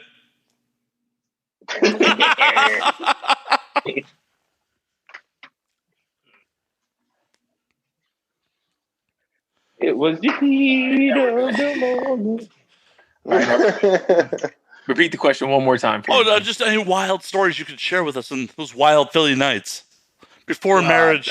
I'm not asking you to talk about your wife. Like, that's disrespectful. No, so it was funny. One of my friends actually asked on Twitter a couple of days ago. He was like, "Yo, anybody ever bought one of those Girls Gone Wild videos? You know, back when they were really popular." And I was like, "No, I never bought one, but I was in one." They were at Club La Vila down in Panama City, and they were filming. I went down there. Actually, I went down. I didn't go for that in particular. I went for spring break. A couple of my friends. You know, it was our junior or senior year, one or the other. No, it had to be my junior year because Alfonso was there. He had already graduated. And we went down, we're having a good time, kind of moving around, and we were just like, "Yo, we got to go to Club La Vila." Everybody was talking about it that night, and one thing they were mentioning, like, "Yo, Girls Gone Wild is going to be in there filming." Cool. We get inside, and I've been drinking like all day. I think we got up around like 9-10 o'clock, and we just kind of got started, and we were just gone. We get into the club. Everybody's having a good time, and this is maybe like a year or so after like Julie had dropped, like back that ass up. young lady. Oh my God, I don't think her ass was amazing. The flashback, the flashback. I'm kind of like cycling back through time, thinking about this, and I distinctly remember, she was dancing. She comes up, and I'm dancing with her, we're having a good time, and she goes to dance with my friend, and he looked at her, and he just shook his head. He's like, "No," he's like, "Your ass is way too big. I can't dance with that." And we clowned him for hours. What? Hours. I mean, who says that? Right? Who says that? Right? Who says that? No, dancing's fine. You can have a giant ass for dancing. I may back off if your ass is so big that I can't penetrate you from behind. You gotta have heart. You gotta have even if you back down, you gotta have heart. Like so. Nothing's more later disappointing. On that night. Oh, go ahead. Sorry. Hold on. There's more to this story. Sorry, didn't mean to interrupt. Sorry. So later on that night, we had the club's kind of winding down. It's about 3 a.m. They're gonna start putting everybody out, and she comes up, and I remember she had this. It was camouflage. It was camouflage top, camouflage bottom, and she was like, "Yo, I was laughing at your friend. What are you doing later?" I was like, "What do you mean? What am I doing later? Like, it's 3 a.m. She's like, "Well, maybe you want to take a walk. You want to go somewhere?" And I was like, "Yeah, I want to go somewhere." What do you mean? What do you mean? I'm a fucking 19-year-old kid, and I've been like drinking and smoking like bad weed all day long. I'm high and I'm horny and I'm drunk. So we go for a walk on the beach, and we're just kind of talking nothingness. We're, like I said, we're both just drunk off our ass. And finally, like, she turns and she goes, "Hey, that's a really nice wave right there." And I was like, "What?" Like, why are we talking? She's like, and she stops and she's like, "All right, you know what? I'm done with this. Pull your pants down." Again, young collegiate, Shells was like, that's she's like, "Yeah, like, you know why you're here. I know why you're here." And I was like, "All right, so we're both here." Long story short, we're having a good time out on the beach. Condom, no condom. Oh, no. We always strapped up. At that point. It's a big one. Random woman from the middle of a bar. I mean, I had to assume that I wasn't the only one there. I had to assume. I mean, you always have to assume that you're not the only one there. No one wants to fuck a virgin. No one. Listen. Good time. We were, and it's funny. Like, that same year, it was my first year I moved off campus, and I was staying. For those of you guys, I went to school in Atlanta, I lived off of, it was Stewart Avenue when I was there, but it's Metropolitan Parkway. For my Atlanta folk, they know Strip Club Central, so it's like Blue Flame, the Blue Oyster, which is the after hours. I used to bartend over there, right? Fuck no, I didn't. Yeah, I bartended on Peter Street. I love it. I love it. Like, all of you work together and you're learning so much about each other tonight. I love this shit. It's like a dude. It's like a dude thing where it's just like we obviously all love and respect each other, but details sometimes get lost in the game. Apparently, we lost Griff somewhere. Griff, like, strip clubs out. I used to bartend on Peter Street. Fucking shit, that's amazing. Well, listen, I was staying. I rented a room at a flop house out there. Really nice lady. She lives in a house across the street, and I'll never fucking. Oh my god! One of the young ladies who was staying at her house, she came over to our house because she was just got bored over there. I don't know what's going on. And like I said, it's a communal house. So I was in one room. Then there was there's an older guy. He stayed in like the master bedroom, and then like upstairs were 2 guys from Clark. They were like football players. And so, we all kind of had like our own little ecosystem or whatever in the house. She came over. She's just like, "I'm really bored. I don't know what I'm doing." I was like, "Well, let's come over here and hang out with us." She's like, "I don't want to hang out with them, but you seem pretty cool. And you actually have a TV. None of these guys have a TV. Let me come sit in your room." Okay. And she came over and she's in the room. We're just kind of watching TV, shooting the shit. And she's like, you know what I do, right? Like, no. She's like, well, I work up the street. And I was like, oh, well, that's cool. There's lots of places up the street. Like, you work at the flea market. She's like, come on. We don't have to do this. Come on, look at me. Come on, where do you think I work? Listen. Oh my God. Like, oh my God. Having old these are flashbacks that old men have when they remember things that they've kind of gone through. Man, oh God, we had a good time that night. Very good time. And it was funny. I walked out. She was like, yo, I got to catch the bus. Do you mind walking me up the street? And I was like, all right, cool. Wow. You're showing how old you are when, like, you weren't calling her an Uber. Like, that's how old the story is. This is how old the story is. Look, I'm dating myself a little bit. But this is where the story gets hilarious. We go up the street. We're just kind of, like, standing around waiting for the bus or whatever. And, like, car pulls up. And this is the other part that people may not remember about Stewart Ave. Car pulls up and guy kind of rolls his window down. He's like, yo, how much? And I was like, motherfucker, what? And he's like, yeah, how much? And I was like, keep riding. I don't know what the fuck you're talking about. And another car pulls up, maybe like 30 seconds later. Yo, how much? You just like this. And I'm like, fucking, I'm not gonna lie to you. Again, I'm a college guy. I have no idea. I'm just kind of confused. And I'm like, what the fuck? And then finally it dawns on me. I'm standing out here with this girl. She's in like big stilettos. She's getting ready to go. Like I said, she worked the flame. And I'm like, oh shit, these motherfuckers think I'm a pimp. And I'm standing out here on the stroll. I know the block very well. Stewart Ave, Metropolitan Parkway was and is still a notorious hoe stroll. And it didn't dawn on me legitimately until like the third car. And so she's getting ready to get on the bus, and I chuckle, I'm laughing. She's like, what's so funny? And I tell her what was going on. She was like, how much were they asking for? I was like, bitch, what? She's like, I'm just saying, you might have fucked the money up. I was like, oh shit. So, you may have fucked your own money up though. If she was willing to go, I may have fucked and that's the part that pisses me off the most. I might have fucked my own money up. I could have been doing a completely different. Look, big job opportunity just slipped completely through my hand. Right.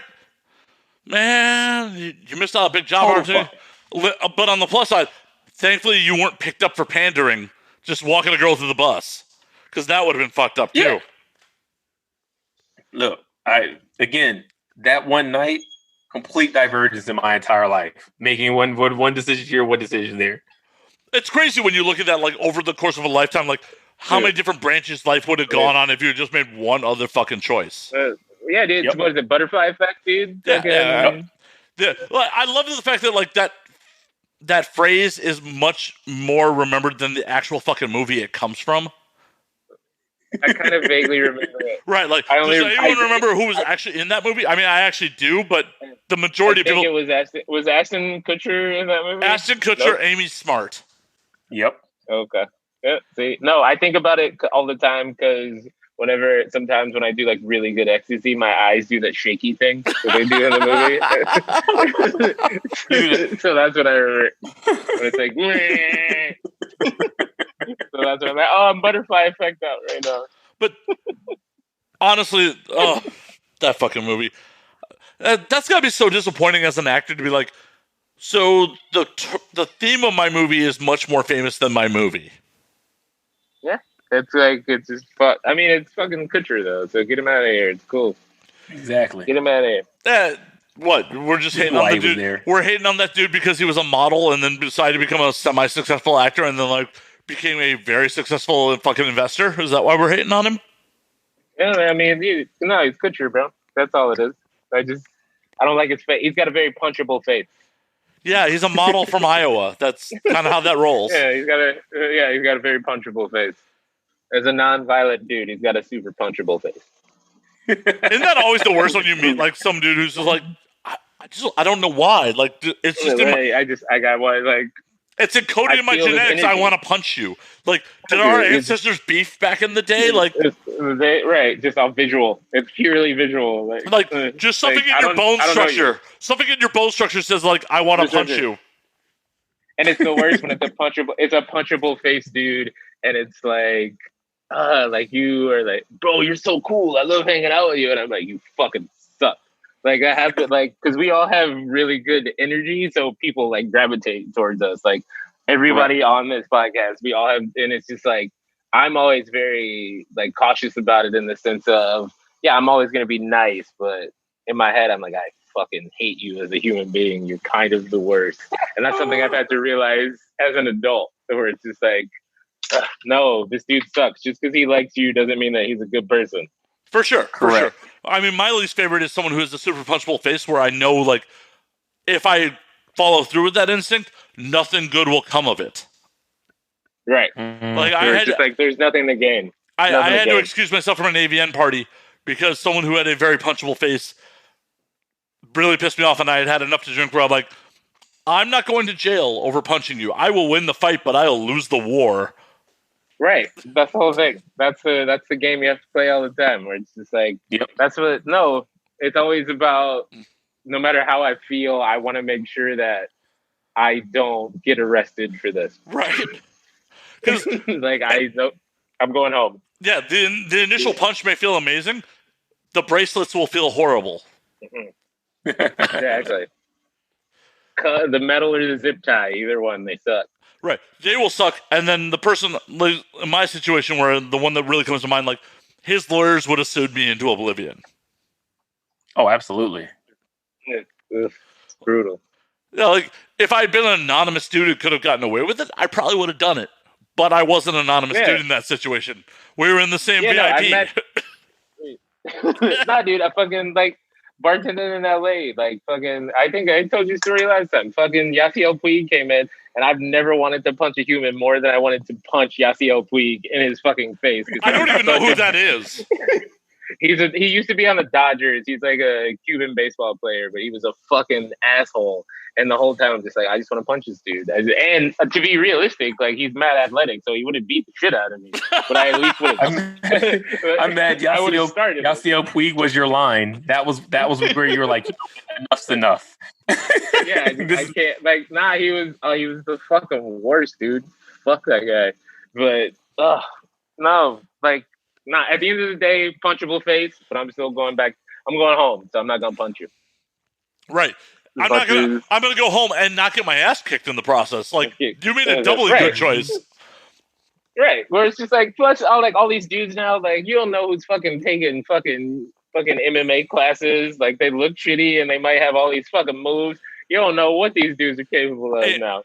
In all reality, I'm not so worried about that. I'm more worried about the 5.5 pounds of trigger pull that it takes to pull a trigger. Yeah, right. Like, yeah, I'm more worried about, like, the dude of me, like, I punch that dude in the face and then he comes back and shoots me. Right. You're literally wearing a Glock shirt, I believe, correct, sir? I am actually rocking a Glock shirt at the moment. I was like, oh, all right, you're good. Now I've been thinking I'm not saying I don't have my own guns. I just don't bring them to the bar. Yeah, very good smart. point. Like, good move. My guns don't do me any good at home when I'm going to get into a bar fight. True that. Everyone's like, okay, this is where this podcast has gone. No, dude, no. Fucking, I've only ever been in, like, 2 bar fights, and it's just because some white dude's making fun of the fact that I have on skinny jeans and his girlfriend thinks I'm cute. Like, that's literally all the bar fights I've ever been in my life. It's just some white dude in some fucking topsider boat shoes and shit. It's like, get out of my face, dude. Like, skinny jeans. That is the most depressing thing ever. Like, your girl's gonna go home and fuck you after that? Like, you're so insecure that she's having a conversation with someone else that has a penis. Like, yeah, it's just like, go ahead. No, I was like, I've seen that. So, like, I went to a wrestling show in Orlando. Me and one of my homies were watching the show. I don't know if you guys know, like, ECW, like Sandman. Oh, yeah. Oh, no. I'm an old school ECW mark. Like, old so school. You know this. Yeah. Right. I mean, like, when you said you were a Philly wrestling fan, I was like, oh, we're probably going to get into ECW at some point. Absolutely. So I was at one of the it was like an indie show, and they were doing like a little battle royal, some old bullshit, and the lights go out, and of course Enter Sandman comes on. Crowd goes fucking insane. Sandman comes out. He's got the kendo stick. He's just pounding beers. He's grabbing beers at everybody's hands. Everybody's having a good fucking time, right? Hell yeah. Fucking Sandman. It's Metallica. He's just fucking rave basically breaks out in the middle of this fucking wrestling show. And this guy behind me, taps me. Like, I'm standing on my seat like everybody else. Like, right. me and my homie, we call ourselves the front row boys because whenever we go to these shows, we're not sitting in the back. We're sitting front row. And he taps me, and I turn, I look, I'm like, fuck just hit me. This guy, he's sitting in his seat. Now, mind you, again, there's 1,500 people in here. Everybody's going buck fucking wild. Again, it's Sandman. We're all trying to give him our beer. He's pounding them and slamming them off his head. Good fucking time. And he's just sitting with this girl. And he's like, yo, you got to sit down, bro. And I was like, no, I don't. And I turn. I'm done with it. Watching this was about to happen. This time he pushes me in my leg. I almost fall. I turn. And I'm like, the fuck is your problem? Yo, I said you got to sit down, man. Me and my girl are trying to watch the show. And I'm like, so then you two fuckers can stand like everybody else. Right.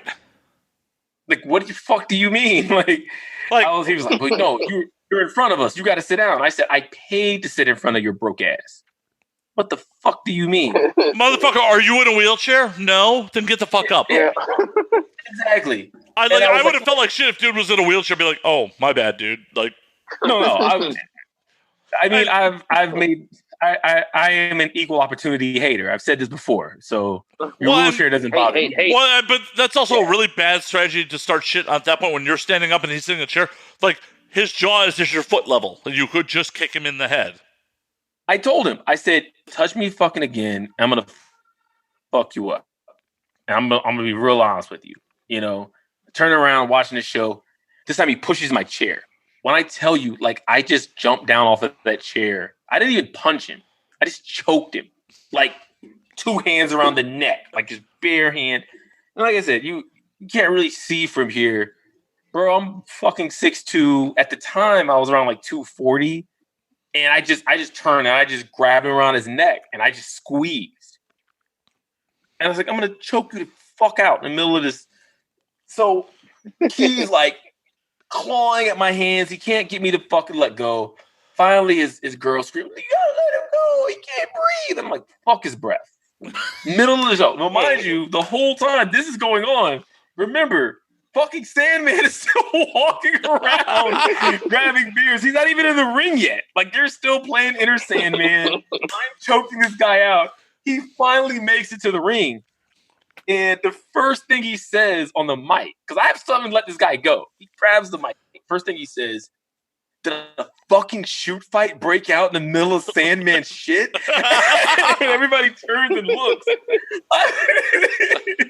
And finally, I let the guy go. And he's clawing at his neck because he's like, oh, the fuck. And his girl's just screaming. Scorcese is frozen. Me and Alex are still in motion, but no, well, it happened. Problem with technology. Yeah, dude. Fucking, I'm so off my wrestling shit, and I've been off it for so long, dude. Well, and I want Scorcese to come back because I want to ask him if he saw the life and crimes of New Jack. Oh, word. See, I think I remember New Jack. Oh, dude. I think I did. If you watched JCW in the day, you definitely knew New Jack. My thing with wrestling was that the racial stereotypes were just so pronounced. It was so pronounced. Oh, we lost Scorcese too. Fuck. We lost half your label. We have lost literally 66% of your label, Alex. 2/3. It's all right. It happens. It's cool. I don't think Griff's coming back. Oh, we got Scorcese back. My bad. Yeah. So that happened. Okay. In the middle of it, you were choking the suit out, you let go. His girlfriend's taking care of him. Where are we at? Here we go. So, I'm walking out of the venue and my homie stays. I'm like, yo, you don't got to miss the show for this shit. Just hang out, watch the shit or whatever. And I went across the street. We're in Orlando. There's like a Perkins across the street. Oh, I miss Perkins. I do too. That shit was actually good. I walk in and there's a couple of wrestlers in there. You know, they already had their match. It was a guy named Austin Theory, who's now signed with WWE. Sammy Guevara, who's signed with AEW. Bailey's boyfriend, and like two other guys. And I walk in, they see me. And again, like I'm fucking big ass guy. They're like, yo, were you at the show today? I was like, yeah, I was in the crowd. They're like, you're not a fucking wrestler? I'm like, no, I'm not doing that shit. They're like, come and eat with us. Cool. You know, I'm sitting down with these guys and they're just having this conversation. And finally, Bailey's boyfriend, because he's been like, you know, kind of like, yeah, I'm going back to the WWE hotel. They're like, yeah, we get it, bro. Like, you fuck Bailey. It's not a big deal. Right. And finally, he looks at Sammy. He's like, you know, you almost broke me and Bailey up, right? And Sammy's like, what the fuck did I do? And he goes, you sent me that fucking nugget porn. And I was like, nugget porn? What the fuck is nugget porn? Right. Like, I'm a connoisseur. I don't know what nugget porn is. Likewise. So we all find out what nugget porn is tonight. Because I was like, what the fuck is nugget porn? So I'm Googling. He goes, No, let him tell the story. You don't Google this shit. Let him. Yeah, you don't Google in the middle of it. You Google afterwards, and then you feel dirty, and you go clean yourself off. And you're like, I can't believe I looked at this shit. Because that's exactly what the fuck I did. Because I was sitting, the whole table, we're all like, fuck is nugget porn? And he's like, yeah, like I was, you know, we're laying in bed and, you know, going to go to sleep. My phone goes off at like 3 a.m. and she grabs it. She's like, who the fuck is texting you? 3 a.m. She sees your name. She opens it and it's a midget fucking a woman with no arms and no legs. Hence the nugget. Nice. She looks little person. Hey, PC police, little person. Oh, okay. And excuse me. Oh, we don't use the word midget. Little person. Sorry, Alex has had enough Jim Beam in him where he's hyper woke. Exactly. Hey, Alex Ludovico. All right. Ludovico. I'm with it. Yo, I'm gonna use that. That's happening. I mean, to sidebar, we did a recent thing where we like did a stream and Alex got hyper woke on that too. When did I get woke on the jackpot stream? Oh, the non-rape joke that you fucking ran with. Hey man, hey, triggering. You got hyper. Man, trigger warning. Triggering. Like, have you been raped? Like, I don't know what this triggering for you. Like, no, but I'm worried about other people. I know, but yeah, I'm like, sometimes I get in this all the time. Sometimes I'm too woke. It's like, to be all right. I'm gonna say this out loud, and it sounds terrible. I consider myself super woke, and I'm gonna be very honest about this. Being this woke is exhausting sometimes. Yeah, you made a whole segment out of like being Street Fighter 2 hyper fighting woke. Mm-hmm. Like, hey man, it wasn't that good of a joke, and we went on it for like fucking 15 minutes of like you just being fucking hyper woke. Like the meter went down on how woke you were. Like you burned your super meter on being woke. I mean, this is the fight that I fight, and I'm okay with it. It's like, no, even my girl, like, because my girl loves to make like dirty jokes and like be super funny, but now she's all like super cautious about the fact that I'll be like, hey, not okay, like, you know, whatever. She like the word tranny is funny. I don't allow it in the house, but it is funny joke. See, I've just gotten to the point with you. I'll just be like, Alex, earmuffs. I'm gonna say something horrible. Earmuffs. But that's the other thing, though. I think these things. I just know not to say them. This guy says them all the fucking time. Okay. Sorry. I say horrible shit. That's the point. That's the point of this. Exactly. Right. So I have an audience. If I didn't say horrible shit, no one would be tuning into this. Right. No, it's. I mean, it's just a lot. I don't know. It's weird. Sometimes I wish I could turn it off, but I can't. You can. Just more alcohol will suppress it. Oh no, I am blackout drunk and still very, very woke. I'll just say it, and believe then me, I know. Oh, I painfully know. Anyways, what happened? Did the white guy see you? I'm assuming the guy you choked out, Scorcese, was white. Did he see you? Yeah, of course he was. Absolutely. No, come on. Only a Brad would pull that shit. So, I mean, yeah. So Brad and Karen were upset about not seeing the wrestling show.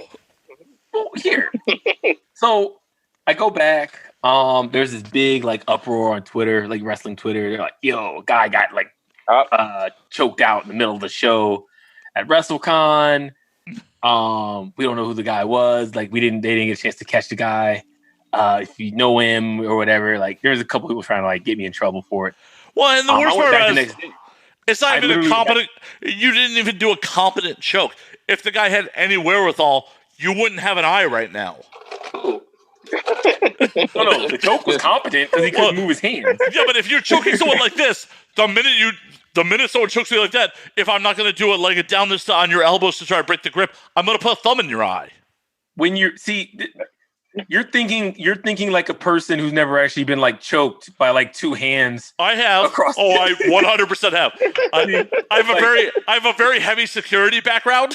That's a little. See, that's different. See, you've been trained to not panic when a large black man decides enough is enough. Yeah, no. I very much know where your soft points are. Your groin, your throat, your eyes. See, this was a local dude, bro, who was trying to show out for his fiance. Like the fear, like you knew the fear was there when he turned. He was like, "Oh shit, I fucked up." Well, yeah, but also because I know what the fuck, I have a semblance of what the fuck I'm doing. I also don't escalate things. That's correct, and that's the point I'm making. Like people who know better don't get themselves into shit unnecessarily unless they've already made their mind up that they're going to fuck you up. Right. And then there's no talk. There's no bullshit. There's just violence. And that's me to a T. If I'm at the point where I'm just like, I just got to fuck you up, I'm just going to fuck you up. Well, and that's how it should be. Why would I give anyone warning that I'm going to fuck them up? Correct. There's no talking with me. Like at that point, I was just like, fuck it. Whatever happens is going to happen. So the next day, I go back to the, again, same venue, different show, ran by the same people. They see me. They're like, yo, we just want to apologize to you. You know, we saw what happened. We reviewed the tape. Don't worry about anything. We banned that guy from all the shows for the rest of this year. You know, enjoy yourself. Don't get any shit. Cool. Next year, we're in Dallas. I buy tickets to the exact same show. I'm in line. And I get called out of line. Like, yo, come here. Because they know me. Like, I've been going to this same show for years. All right. They're like, yo, come here. Yo, you're not going to get any shit this year, are you? I'm like, no, I'm good. They're like, let me see your tickets. And so I show them my tickets, and they're like, fuck. I was like, what? They're like, yo, you're actually sitting by that same guy again. Like, he came back. Because this guy, I mean, when I tell you, like, this guy is like, because they told me, they were like, yo, because he came to us after he bought his ticket. He was like, yo, I don't want to see that guy again. Obviously, he doesn't want to get fucking embarrassed in front of his girl again.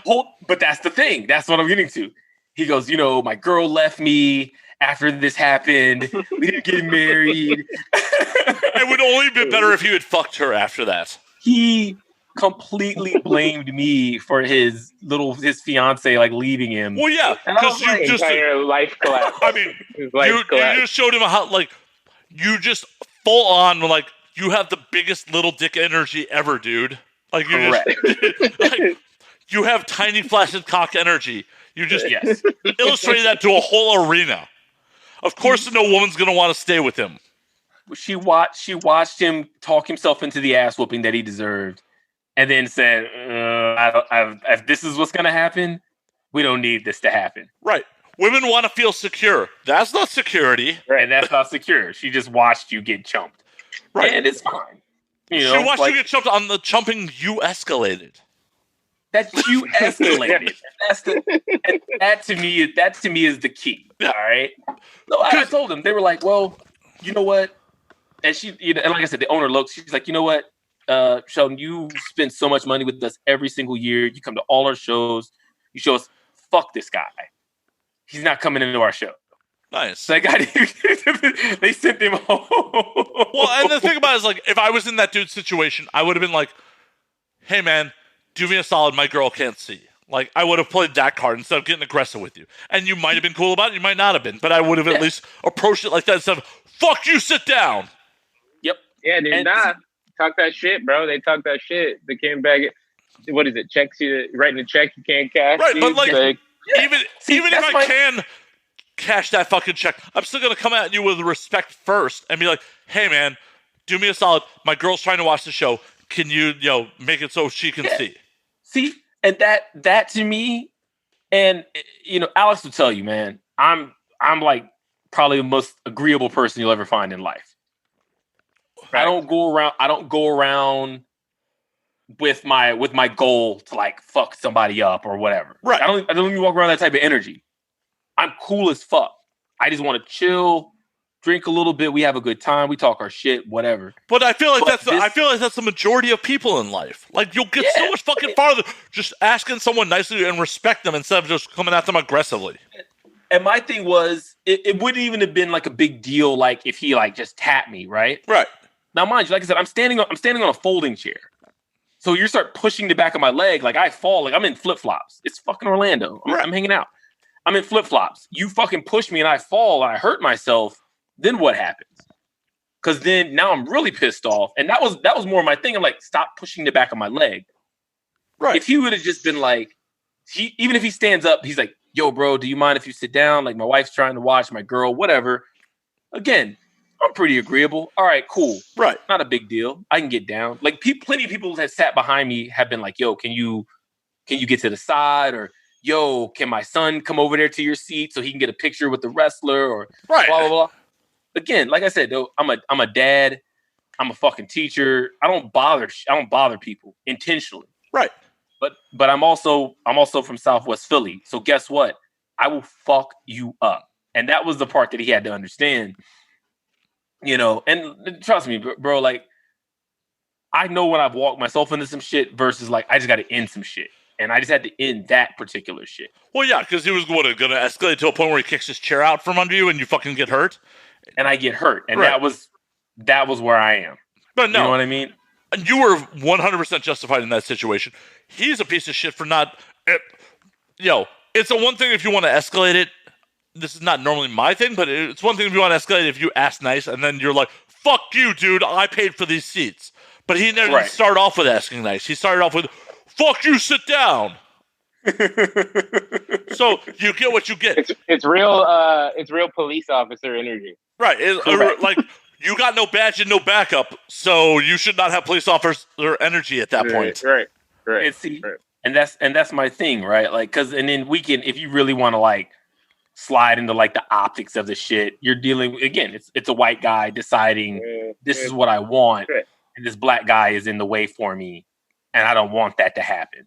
So I'm just gonna flex my whiteness, and you're gonna move because I said you're gonna move. Versus, hey, I'm not trying to be an asshole. It's hard for me to see. Yeah. Would you mind doing this thing for me? Yeah. Do me a solid, man. Like, my girl's trying to see. Like, be a fucking human being and just show the same respect that you would want shown to you. If I was behind you and I'm like, oh, he's up on a chair.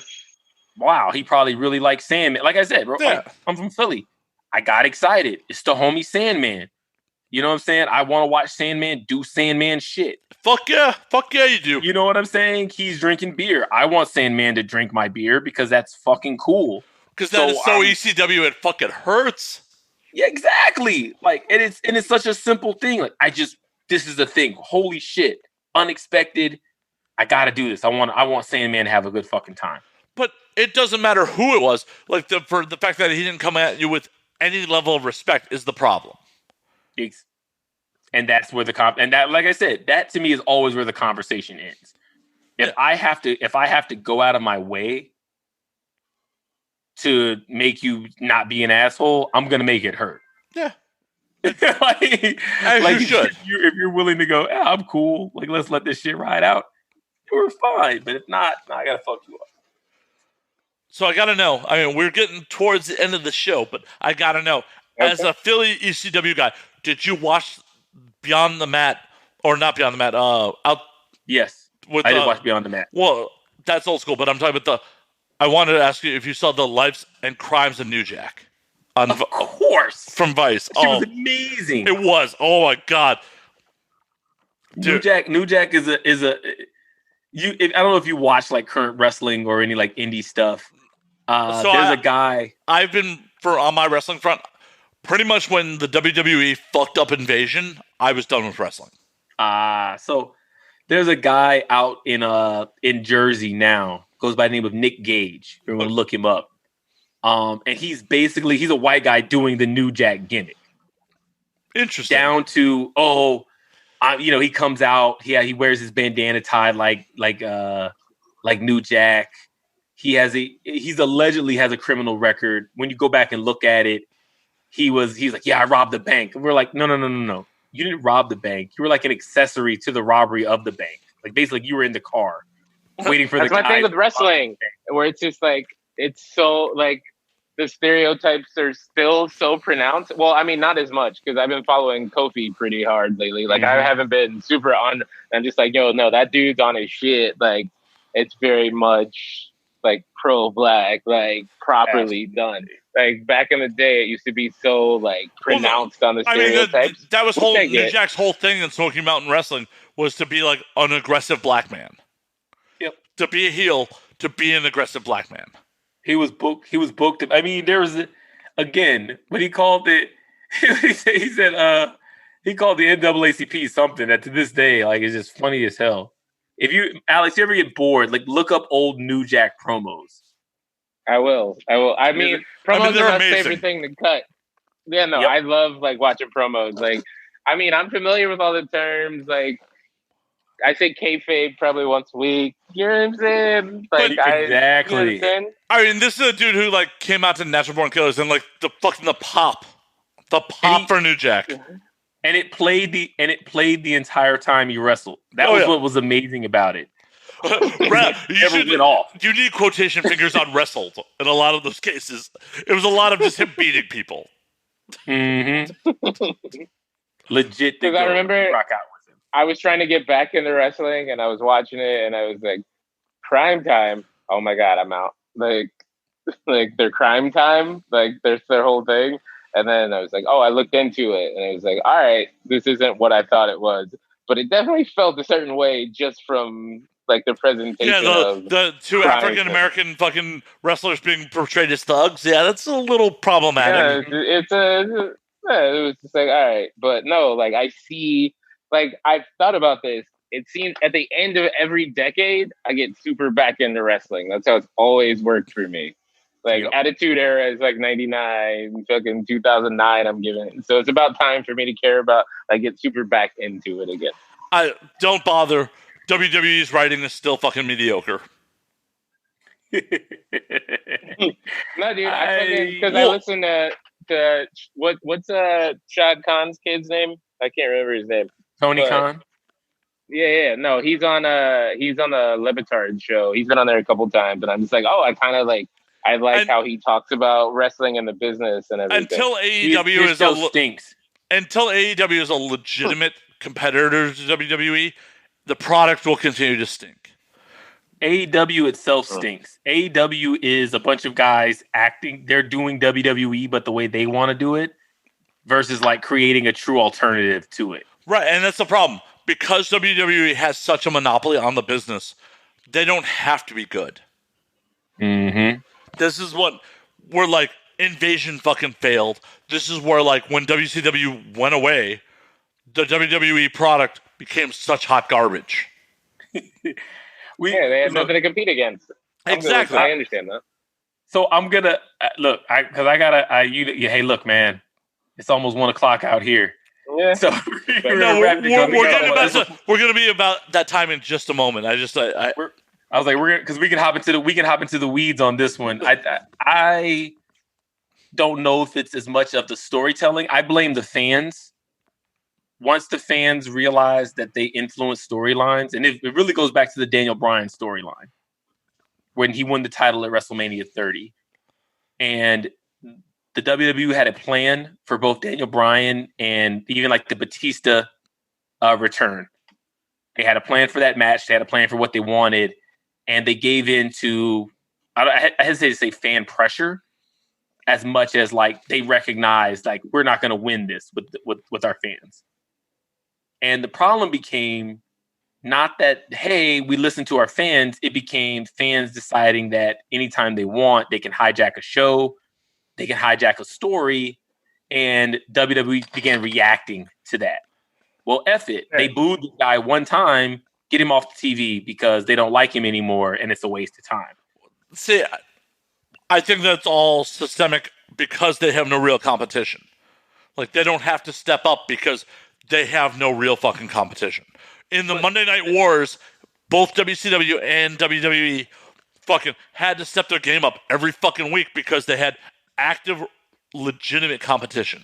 But can I tell you, I've always pushed back in retrospect when you go back and you look at the Monday Night Wars, you go back and watch like old WCW, old WWF.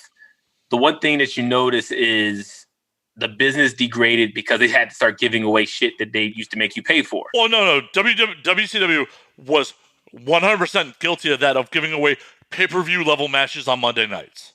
Every week to pop ratings. Yeah. And so what it became was you're chasing the dragon at that point, right? I'm okay with that. The first time you get high. I'm okay with that. Or the first time you try like a food that you never had before, you're like, oh shit, that was good. Then you go back the next day and you're like, it's good, but doesn't taste like yesterday. That's what they were doing. You're chasing a number, and they were fundamentally chasing fans who are not actual wrestling fans. Because one thing that the Monday Night Wars did, they brought in casual people who loved the car crash shit, but they weren't going to watch week to week as much as they were watching to be a part of the conversation. It was like Game of Thrones. But it still worked. Yeah, but guess what? The problem is that can only work for so long. I agree. It's not sustainable, and that's what happened. You still end up with, almost 20 years later, the hot garbage we have now. I can't call it all hot garbage because I watch weekly. I mean, it's not all hot garbage. Occasionally you're like, oh shit, there's a fucking diamond in the rough here, but the majority of it, because there is no competition, is still hot garbage. Like I said, this is a longer conversation. You're going to have to bring me back just for this. We're going to have a full wrestling so we can talk this wrestling shit. Because I can actually have we can have a large conversation. Like, Alex isn't even involved anymore. He's like, Alex is like, what Alex the is fuck looking up his own about? Alex is looking up his own porn right now. I love it. He's like, just give me more Jim Beam, and then when it's over, I'm fine. I love that Griff checked out like 30 minutes ago and just never came back. I'm sure he had to deal. He had to deal with some shit. Like he, unlike all of us, he is actually working harder. He was one of the heroes because he still works. He works at a grocery store, so it's like he's one of the they call him like heroes. He's essential. Essential which workers. Is bullshit. That's bullshit. It is. It is. Late stage capitalism is not so great for people that aren't rich. Mm-hmm. Agreed. I think we're going to actually wrap it on that point. Right. I'm okay with that. We're going to call last call on this motherfucker. We'll have you guys on again. Alex, Scorcese, let the people know where they can find all your guys' music, all what's going on. Do plugs for Griff since he bailed on us. Yeah, it's all a part of us. So Scorcese, go for it. All right, check this out, man. First of all, InsubordinateRecords.com.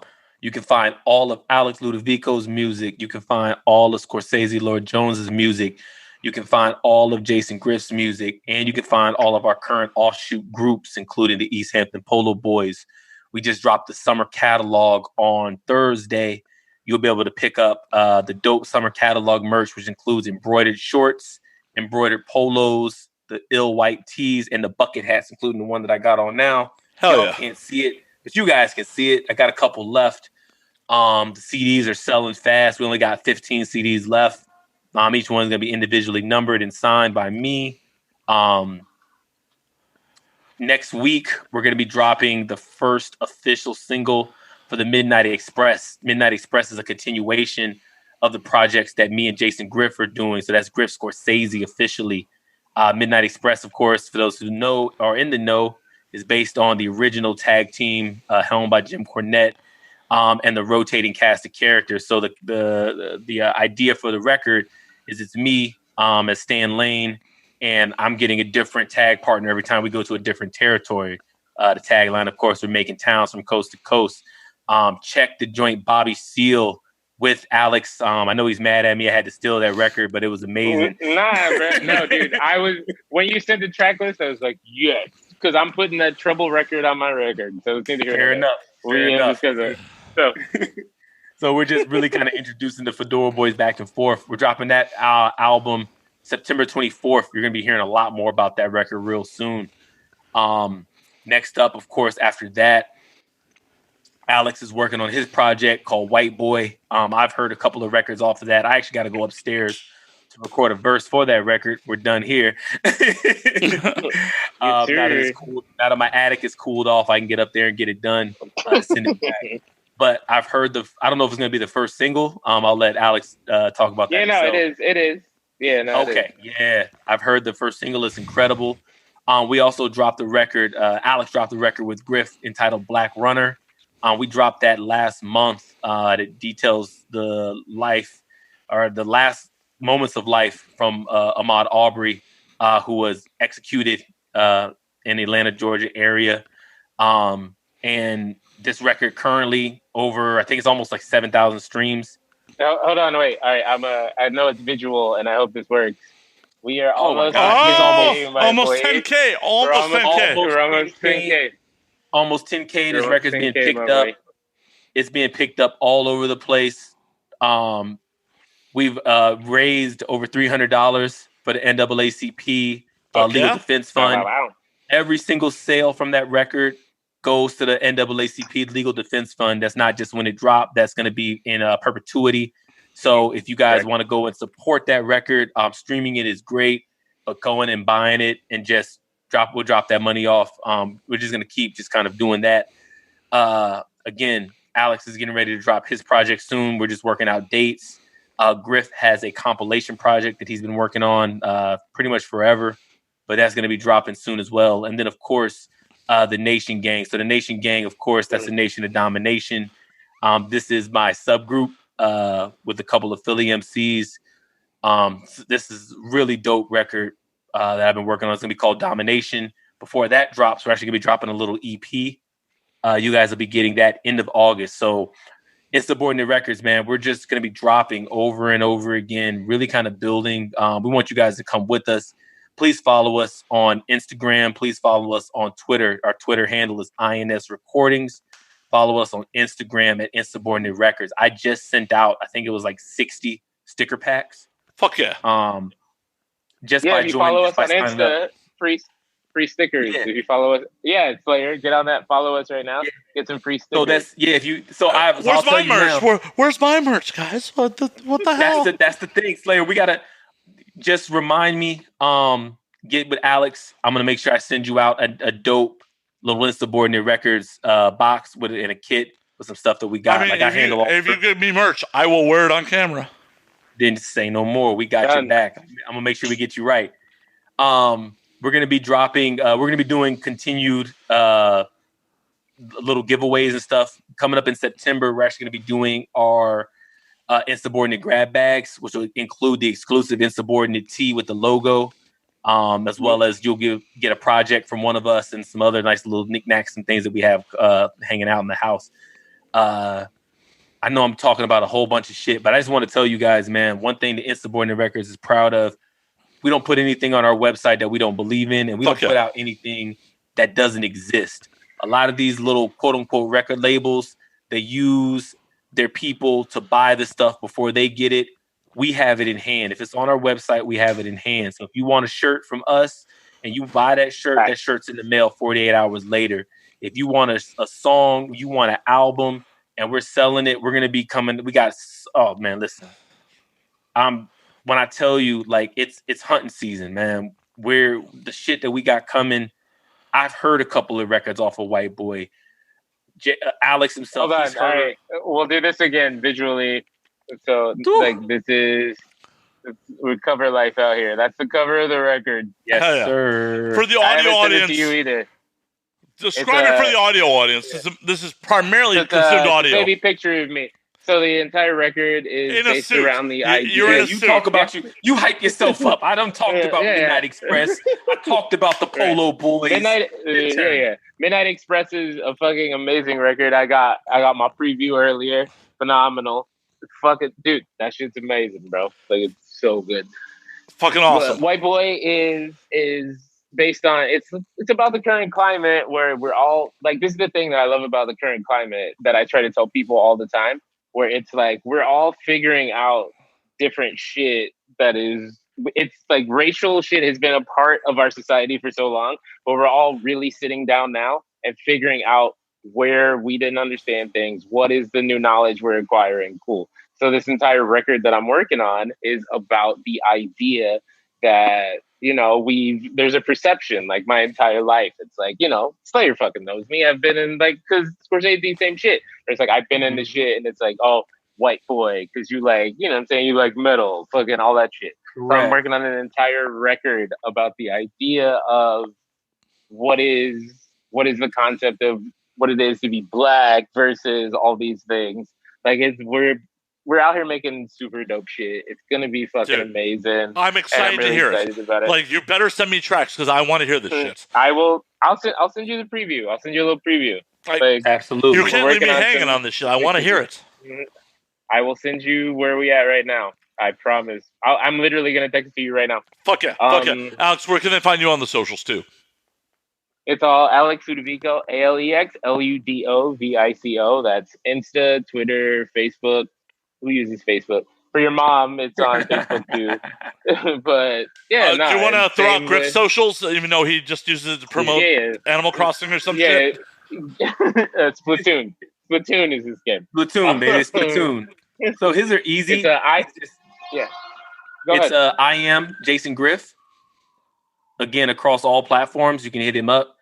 Mine are pretty simple. On Twitter is Lord Jones, LORDE JONES.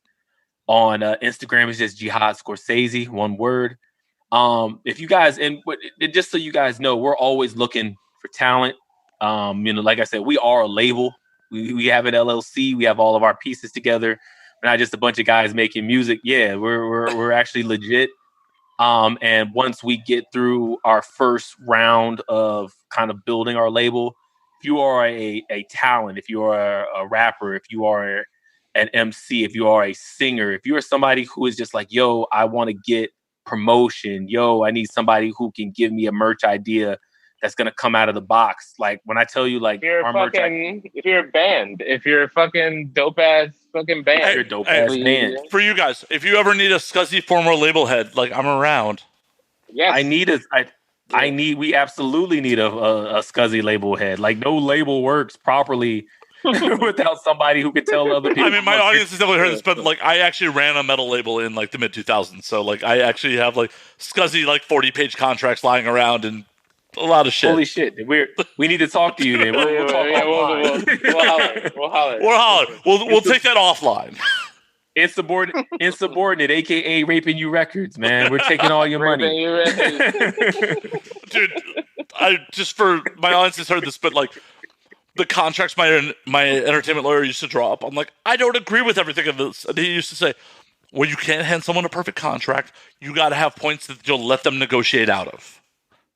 And then I had a bunch of artists who just signed the contract without fucking negotiating. I like how you roll. But on that note, you can find me at Matt_Slayer, Matt Slayer on Instagram, Matt F. Slayer on Facebook, and twitch.tv/Matt F. for the Twitch stream with all the gaming bullshit. Nice. And you can find the podcast at And Now We Drink on Twitter, and Now We Drink _ on Instagram. And until next week, drink up, motherfuckers. We're going to do this again real soon with all the guys from Insubordinate Records, which apparently I just got a job offer from. See? Yeah. Hey, man. There. Look, motherfuckers, you know what it is, man. It's your boy Scorcese. I'm getting the last motherfucking word. This motherfucking podcast. Y'all thought it was sweet? Y'all thought I wasn't going to say my fucking piece? Listen up, man. It's Scorcese, Lord Jones. It's Insubordinate Records. It's Alex Ludovico, a.k.a. the Fedora Boys. It's your boy, Jason Griff. Now, matter of fact, fuck Jason Griff. I want to make sure I say that twice. The motherfuckers who can't hear it in the back. Fuck Jason Griff. You hear me? East Hampton Polo Boys, the summer catalog out now. Midnight Express, September 24th. White Boy coming soon. Nation of Domination, a.k.a. the Nation Gang. That's dropping in November. You motherfuckers got us fucked up. You heard me?